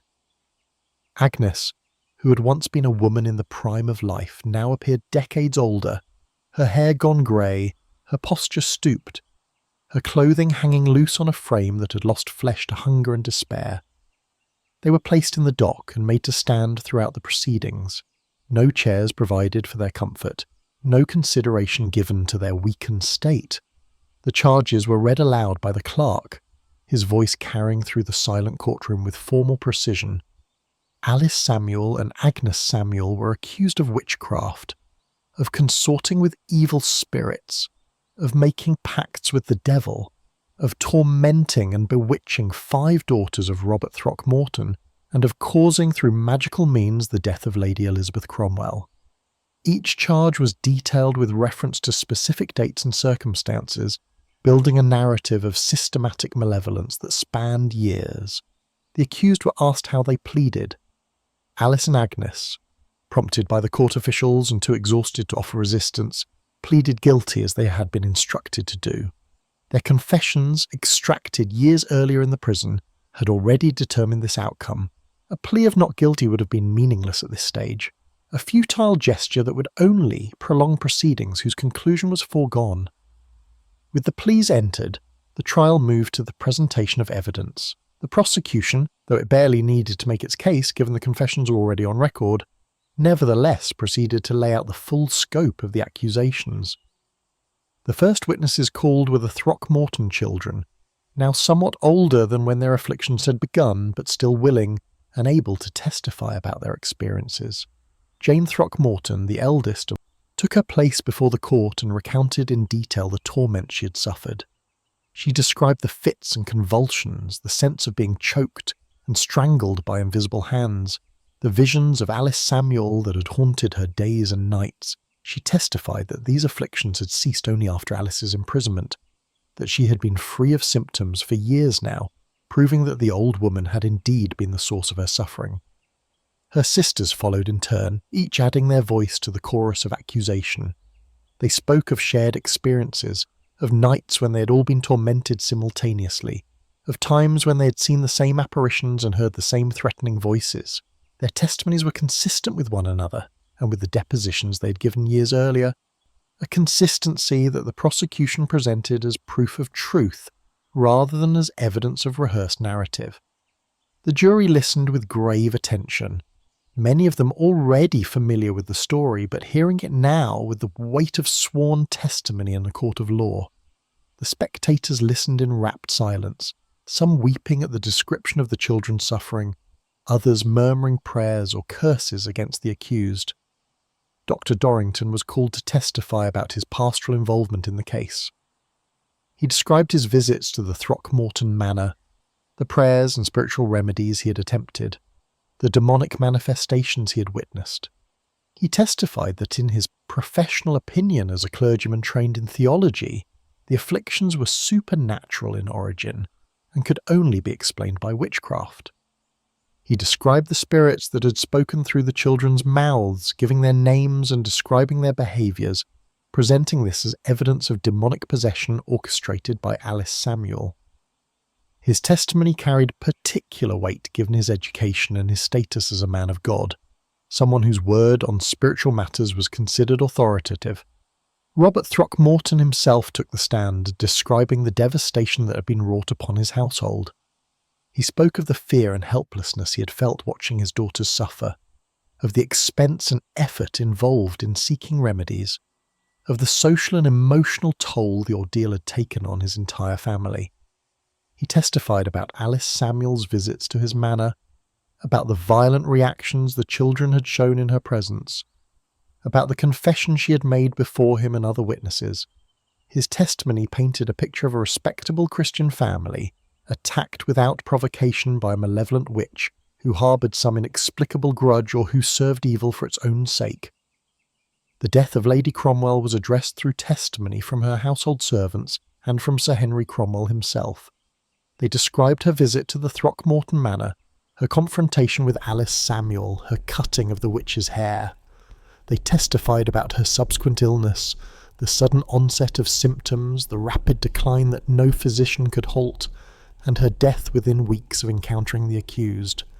Sir Henry Cromwell spoke with barely controlled emotion about the loss of his wife, making clear his conviction that she had been murdered through witchcraft, that Alice Samuel had struck her down in retaliation for daring to oppose her. The connection between the confrontation and the death was presented as obvious and direct, requiring no elaborate chain of evidence to prove.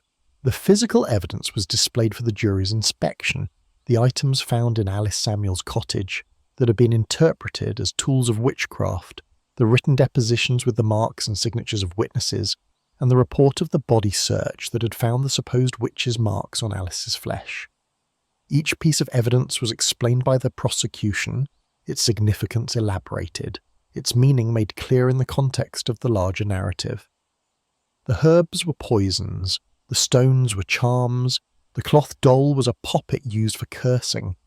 The witch's marks were proof of Alice's compact with the devil, physical signs of her corruption and her rejection and of God. Then came the confessions, read aloud to the court from the documents where they had been recorded. Alice Samuel's admission of witchcraft, of making a pact with the devil, of receiving familiar spirits, of tormenting the children and killing Lady Cromwell. Agnes Samuel's confession of learning witchcraft from her mother, of having her own familiar spirits, of participating in the evil that had been done. The words spoken by Alice and Agnes in the darkness of a prison cell, under unbearable pressure, were now presented as free and voluntary admissions of guilt, proof beyond any doubt that the accused were indeed guilty of the crimes charged. The fact that both women sat silently in the dock offering no protest or recantation was taken as further confirmation that the confessions were true. The defence, such as it was, consisted mainly of the accused being asked if they could wish to speak in their own behalf. Alice Samuel rose slowly, her chains rattling, and addressed the court in a voice so weak that many in the courtroom could barely hear her. She attempted to recant her confession, saying that it had been forced from her through long imprisonment and relentless questioning, that she had confessed to things she had not done in hopes of ending her suffering. She protested that she was innocent, that she had never practiced witchcraft, that she had never harmed anyone through supernatural means, but her words carried no weight against the mountain of evidence that had been presented. Judge Fenner listened with an expression that suggested patience rather than belief, allowing her to speak because the forms of justice required it, but clearly unconvinced by anything she said. Agnes likewise attempted to recant, saying that she had confessed only because she could no longer endure the conditions of her imprisonment and the pressure of her interrogators. She said that her mother was innocent and that she herself was innocent, that some terrible mistake had been made, that they were being executed for crimes that existed only in the imaginations of frightened children and zealous prosecutors. Her plea was emotional and desperate, but it fell on ears that had already judged her guilty. The spectators muttered and shifted uncomfortably, some perhaps feeling a twinge of doubt, but most satisfied that justice was being served and that evil was being properly punished. Judge Fenner addressed the jury, providing them with instructions on the law and on their duty. He explained the Witchcraft Act and the penalties it prescribed for those who use sorcery to harm or kill. He reviewed the evidence that had been presented, the testimony of multiple witnesses, the physical evidence, and most importantly the confessions of the accused themselves. He noted that witchcraft was a real and serious crime, that the devil moved in the world seeking souls to corrupt, that women were particularly vulnerable to his temptations. He instructed the jury to consider whether the evidence proved beyond reasonable doubt that Alice Samuel and Agnes Samuel had committed the crimes charged. But his instructions were delivered in a manner that left little doubt as to what verdict he expected them to reach. The jury retired to consider their verdict. Though their deliberations were brief, in less than an hour they returned to the courtroom and announced that they found both Alice Samuel and Agnes Samuel guilty on all charges. The pronouncement was met with murmurs of satisfaction from the spectators, with nods of approval from the prosecution, with tears from a few who had known the accused in better days. Alice and Agnes received the verdict in silence, standing in the dock with their heads bowed, accepting what could not be changed.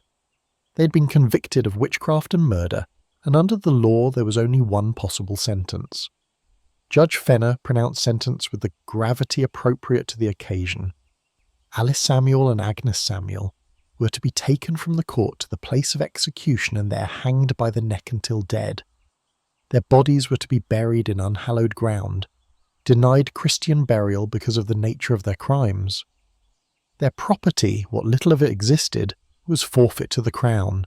The sentence would be carried out promptly, within days, so that the community could be cleansed of the evil that had plagued it, and so that others who might be tempted toward witchcraft would see the consequences of such choice. The judge spoke of the necessity of justice, of the protection of the innocent, of the duty of Christian society to root out evil wherever it appeared. And then he dismissed the court. The business concluded, the prisoners taken back to their cells to await the day when they would be led to the gallows. Chapter 9. The Verdict and the Gallows. The days between sentence and execution were measured not in hope but in the small rituals of preparation for death.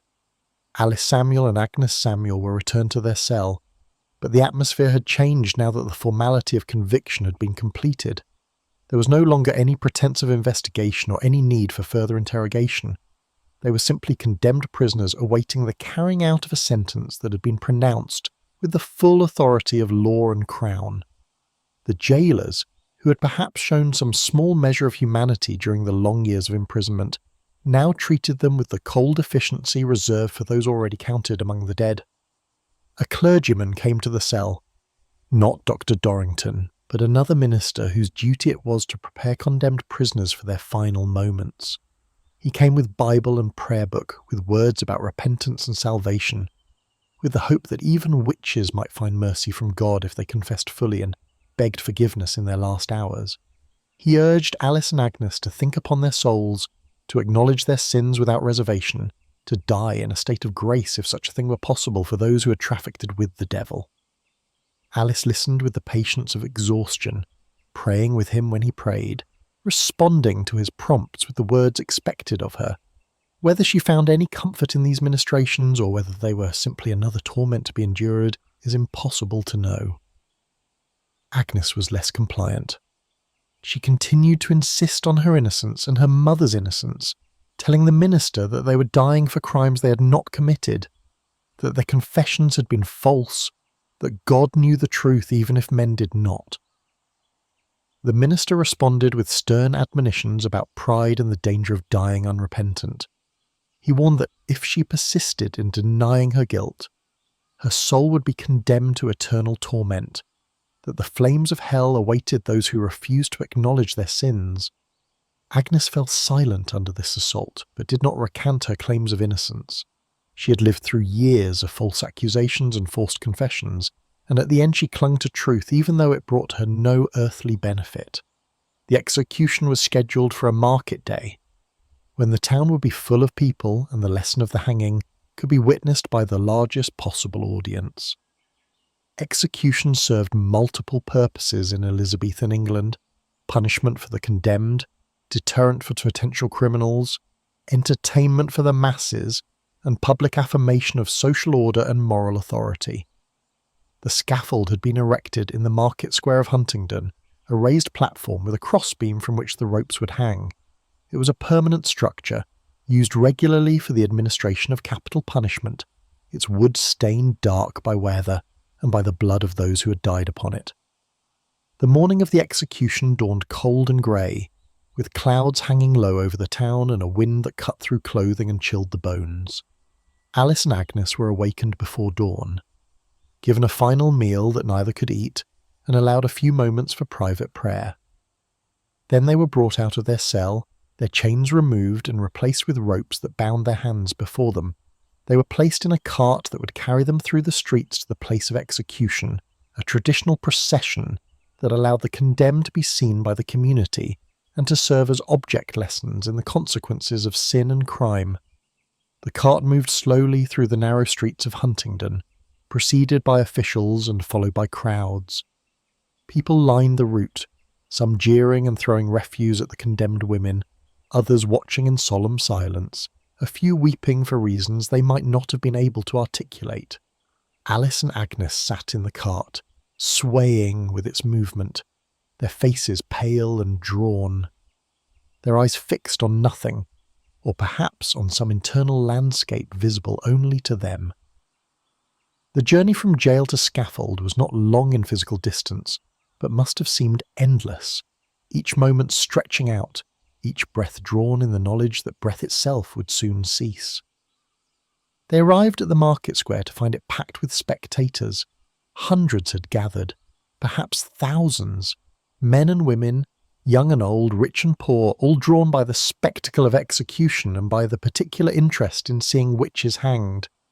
The scaffold rose above the crowd, its platform accessible by wooden stairs. The hangman waited there, a figure whose face was covered by a hood, his identity concealed because his profession marked him as someone to be feared and shunned despite the necessity of his work. 2 nooses hung from the crossbeam, their ropes properly prepared, their knots positioned to ensure that death would come through strangulation rather than the quicker mercy of a broken neck. Alice and Agnes were helped down from the cart and led toward the scaffold stairs. Alice's legs could barely support her, and she had to be assisted up the steps, her body so weakened by age and imprisonment that she seemed more corpse than living woman. Agnes walked with more strength, her head held up, her jaw set in defiance or resignation, or perhaps simply in the determination to face death with whatever dignity remained to her. They reached the platform and were positioned beneath the nooses, the rough hemp rope placed around each neck and adjusted to the proper length. The official proceedings began with the reading of the sentence, a clerk announcing to the assembled crowd the crimes for which these women had been convicted and the punishment that had been decreed. His voice carried across the square, detailing the charges of witchcraft, the bewitching of children, the murder of Lady Cromwell through evil magic, the confession of the prisoners, and the judgment of death. The crowd listened with the attention of people witnessing history, aware that they would tell their children and grandchildren about the day they saw the Warboys Witches hanged. The minister who had attended Alice and Agnes in their cell stood near the scaffold and offered a final prayer. He prayed for the souls of the condemned, that God in his infinite mercy might forgive them their sins if they had truly repented. He prayed for the community, that it might be cleansed of the evil that had plagued it. He prayed for those who had been victims of the witches' malevolence, that they might find healing and peace, and he prayed for all present, that they might learn from this terrible example, and turn away from sin and toward righteousness. The crowd bowed their heads and murmured amens, participating in the ritual sanctification of what was about to occur. Alice and Agnes were asked if they had any final words. Alice spoke so softly that only those closest to the scaffold could hear her. She said that she forgave those who had accused her falsely, that she forgave those who had condemned her unjustly, that she prayed God would have mercy on them and on her. She said that she died an innocent woman, but that she submitted to God's will and accepted whatever judgment awaited her in the world beyond. Her words were recorded by those present and would be debated later, some taking them as proof of her innocence, others interpreting them as the final lies of a witch attempting to avoid hell's flames. Agnes spoke more clearly and more firmly. She declared before God and all witnesses that she was innocent of witchcraft, that she had never harmed anyone through magical means, that her confession had been forced and false. She said that she died unjustly, but that she forgave her persecutors and prayed that no one else would suffer as she and her mother had suffered. She asked that people remember them not as witches, but as victims of fear and misunderstanding, though she must have known that her request would not be honoured. Her final words were a prayer for her mother's soul and for mercy for them both. Then she fell silent and bowed her head, awaiting the end. The hangman stepped forward and placed hoods over their heads, concealing their faces from the crowd. This was a small mercy, allowing the condemned to die without having to see the faces of those who watched them perish, allowing the spectators to witness death without having to meet the eyes of the dying. The hangman checked the ropes one final time, ensuring they were properly secured. Then he stepped back and signalled to the officials that all was ready. A moment of profound silence fell over the market square, hundreds of people holding their breath in anticipation of death. The trapdoor opened beneath Alice Samuel's feet. Her body dropped the short distance allowed by the rope, which caught her weight with brutal force. The fall was not sufficient to break her neck, and so she died slowly, her body swaying and twisting at the end of the rope, her legs kicking in involuntary spasm, her lungs fighting for air that could not come. The crowd watched in fascinated horror as the old woman strangled, the process taking several minutes that must have seemed eternal to those dying and to those watching death approach. Finally, her movements ceased, her body hanging limp, her life extinguished. Agnes Samuel's execution followed immediately. The same process, the opening of the trapdoor, the sudden drop, the tightening of the rope, the slow strangulation. Agnes's death took longer than her mother's, her younger body fighting harder against its fate, her suffering prolonged by the cruel mechanics of hanging. But eventually she too grew still, her body swaying gently in the wind, her life departed. Mother and daughter hung side by side on the Huntingdon scaffold, their bodies displayed for a time as public testimony to the consequences of witchcraft and the power of justice. The bodies were left hanging for hours, as was customary, allowing all who wished to view them to do so. Then they were cut down and taken away for burial in unconsecrated ground, denied the rites and prayers that marked a Christian death. They were placed in unmarked graves, their names recorded only in court documents and in the memories of those who had known them. The crowd dispersed slowly, people returning to their homes and their work, talking among themselves about what they had witnessed. Some satisfied that evil had been punished, others disturbed by doubts they dared not voice, all of them carrying the image of two women hanging lifeless against the grey sky.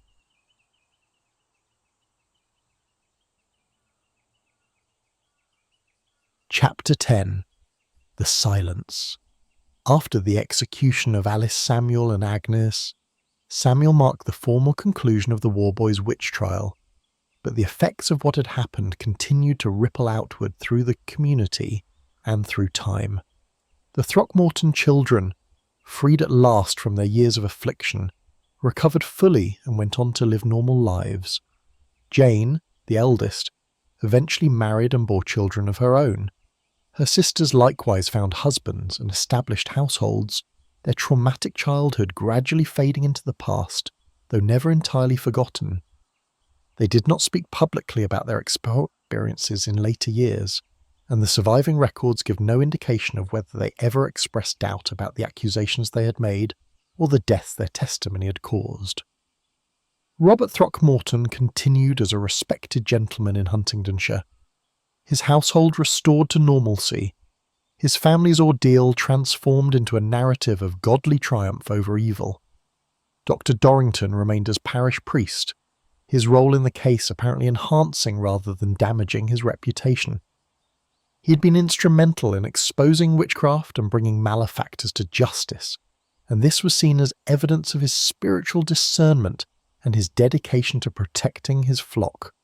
Sir Henry Cromwell, having achieved what he saw as justice for his wife's murder, moved forward with his life and his political career, the death of Lady Cromwell becoming a cautionary tale about the dangers of underestimating the power of witches. The case achieved a degree of fame that extended far beyond Huntingdonshire. It was written about in pamphlets and chronicles, becoming one of the most well-documented witch trials in English history. A detailed account was published in 1593, shortly after the executions, under the title The Most Strange and Admirable Discovery of the Three Witches of Warboys. This publication recounted the entire story from the first afflictions through the trial and execution, presenting it as a true account of supernatural evil and godly justice. The pamphlet was widely read and helped to shape public understanding of witchcraft, providing a template for how such cases should be investigated and prosecuted. The money generated by the forfeiture of the Samuel family's property, meagre though it was combined with contributions from those who had been involved in the case to establish a fund.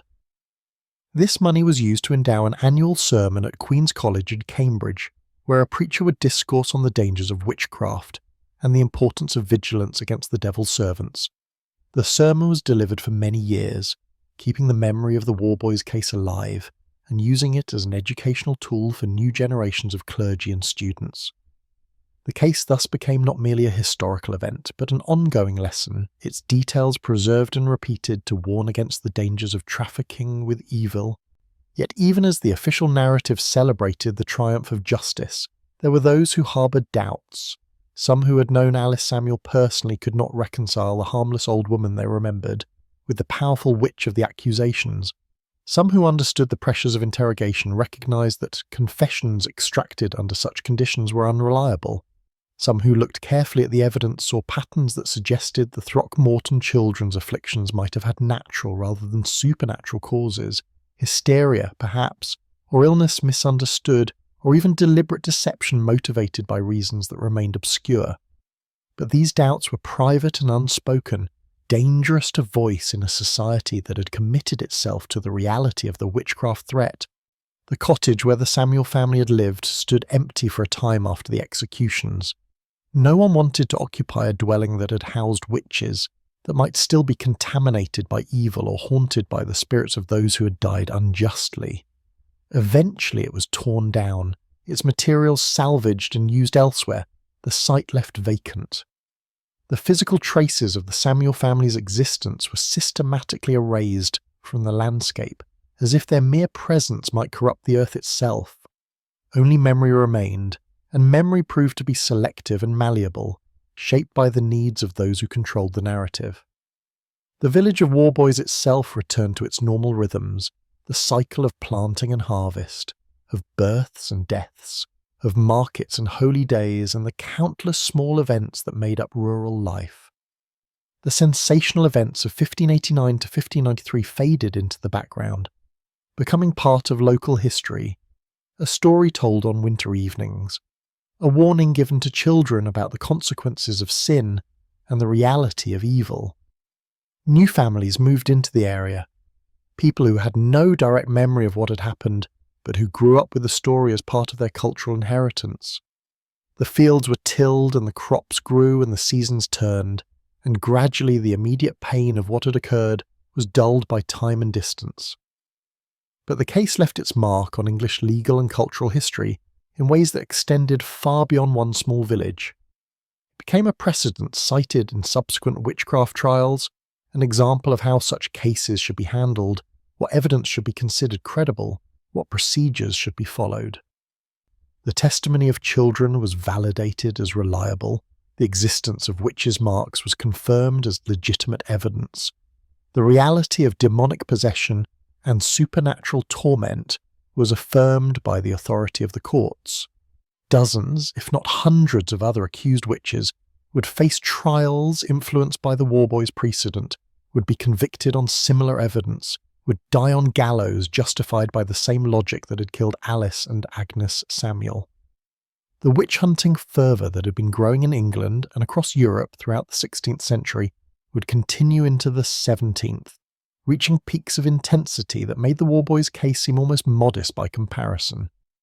Hundreds of people, mostly women, mostly poor, mostly vulnerable in some way that made them easy targets for accusation, would be tried and executed for witchcraft in the decades that followed. Each case had its own particulars, its own dynamics of accusation and confession and judgment, but they shared a common thread: the willingness of communities to believe in supernatural evil, the readiness of authorities to prosecute such evil, and the vulnerability of those on the margins of society to being scapegoated for misfortunes that they had not caused.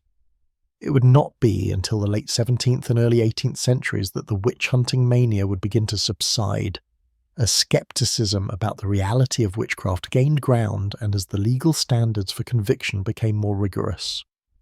The last execution for witchcraft in England occurred in 1684, nearly a century after Alice and Agnes Samuel were hanged. The Witchcraft Act itself was eventually repealed in 1736, not because Parliament denied the existence of witchcraft, but because they concluded that the laws were being abused and that genuine witchcraft was vanishingly rare. By the Age of Enlightenment, the cases that had seemed so compelling to earlier generations appeared increasingly dubious, their evidence questionable, their convictions unjust. Modern historians examining the Warboys case have reached conclusions very different from those of the original prosecutors and judges. The afflictions of the Throckmorton children are now understood as likely cases of mass hysteria or psychogenic illness, conditions where psychological stress manifests as physical symptoms and spreads through social contagion among closely connected individuals.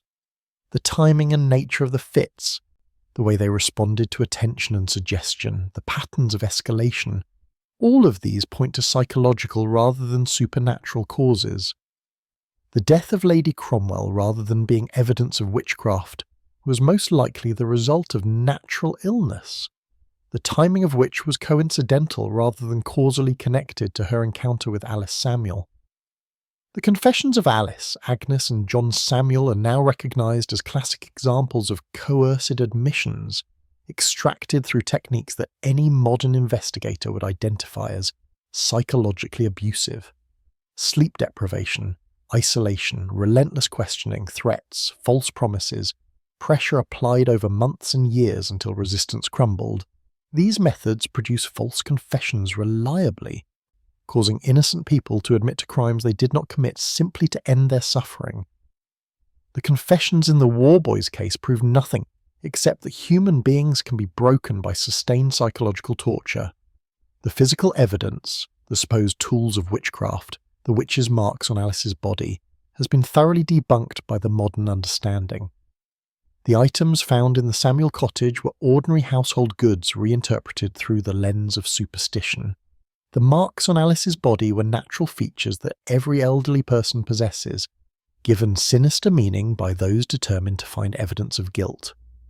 The testimony of the children, while genuinely believed at the time, is now understood to be unreliable for multiple reasons: the suggestibility of young minds, the influence of adult questioners, the rewards, attention, sympathy, power that came from maintaining the narrative of bewitchment. What emerges from a modern examination of the Warboys case is not a story of supernatural evil defeated by godly justice, but rather a tragedy of human injustice, of how fear and superstition and the dynamics of social power can combine to destroy innocent lives. 3 people died: John from the conditions of his imprisonment, Alice and Agnes from judicial execution, for crimes that existed only in the imaginations of a frightened community. Their deaths were sanctioned by law, approved by educated men, witnessed and accepted by hundreds of their neighbours.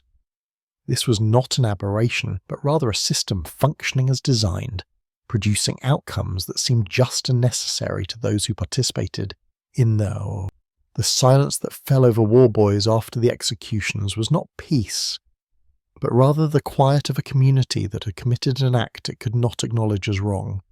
The field still needed planting, the harvest still needed gathering, life still needed to continue. So the village moved forward, carrying with it a story that celebrated justice rather than mourning injustice, that warned against witchcraft rather than questioning the reality of the accusations. The Samuel family was forgotten, except as villains in a cautionary tale, their humanity erased, their suffering unmourned, their deaths celebrated as victories rather than tragedies. The Warboys Witch Trial stands now as a historical monument to human fallibility, to the dangers of mass hysteria, to the ease with which justice can be perverted when fear overcomes reason. The documents that preserve its details allow us to see not supernatural evil, but rather the very human evil of scapegoating, persecution, and judicial murder. 3 poor people died because a community needed someone to blame for misfortunes it could not otherwise explain, because authorities needed to demonstrate power and control, because the mechanisms of law and religion combined to validate prejudice and fear. Their story endures not as proof of witchcraft's reality, but as warning about the fragility of justice and the importance of skepticism when accusations are levelled against the vulnerable and the powerless. The candles that had burned in the Throckmorton manor on those first nights of affliction had long since gone out. The torches that had lit the scaffold at Huntingdon had been extinguished. The fires in the Samuel cottage had grown cold forever, and in the darkness that remained, history quietly recorded what had happened, preserving it for future generations to examine and to learn from, hoping that the lessons written in the suffering of Alice Samuel, Agnes Samuel, and John Samuel might prevent such tragedies from being repeated. The silence after the executions was profound and lasting, broken only by the whisper of turning pages and the quiet voice of history speaking its truth across the centuries.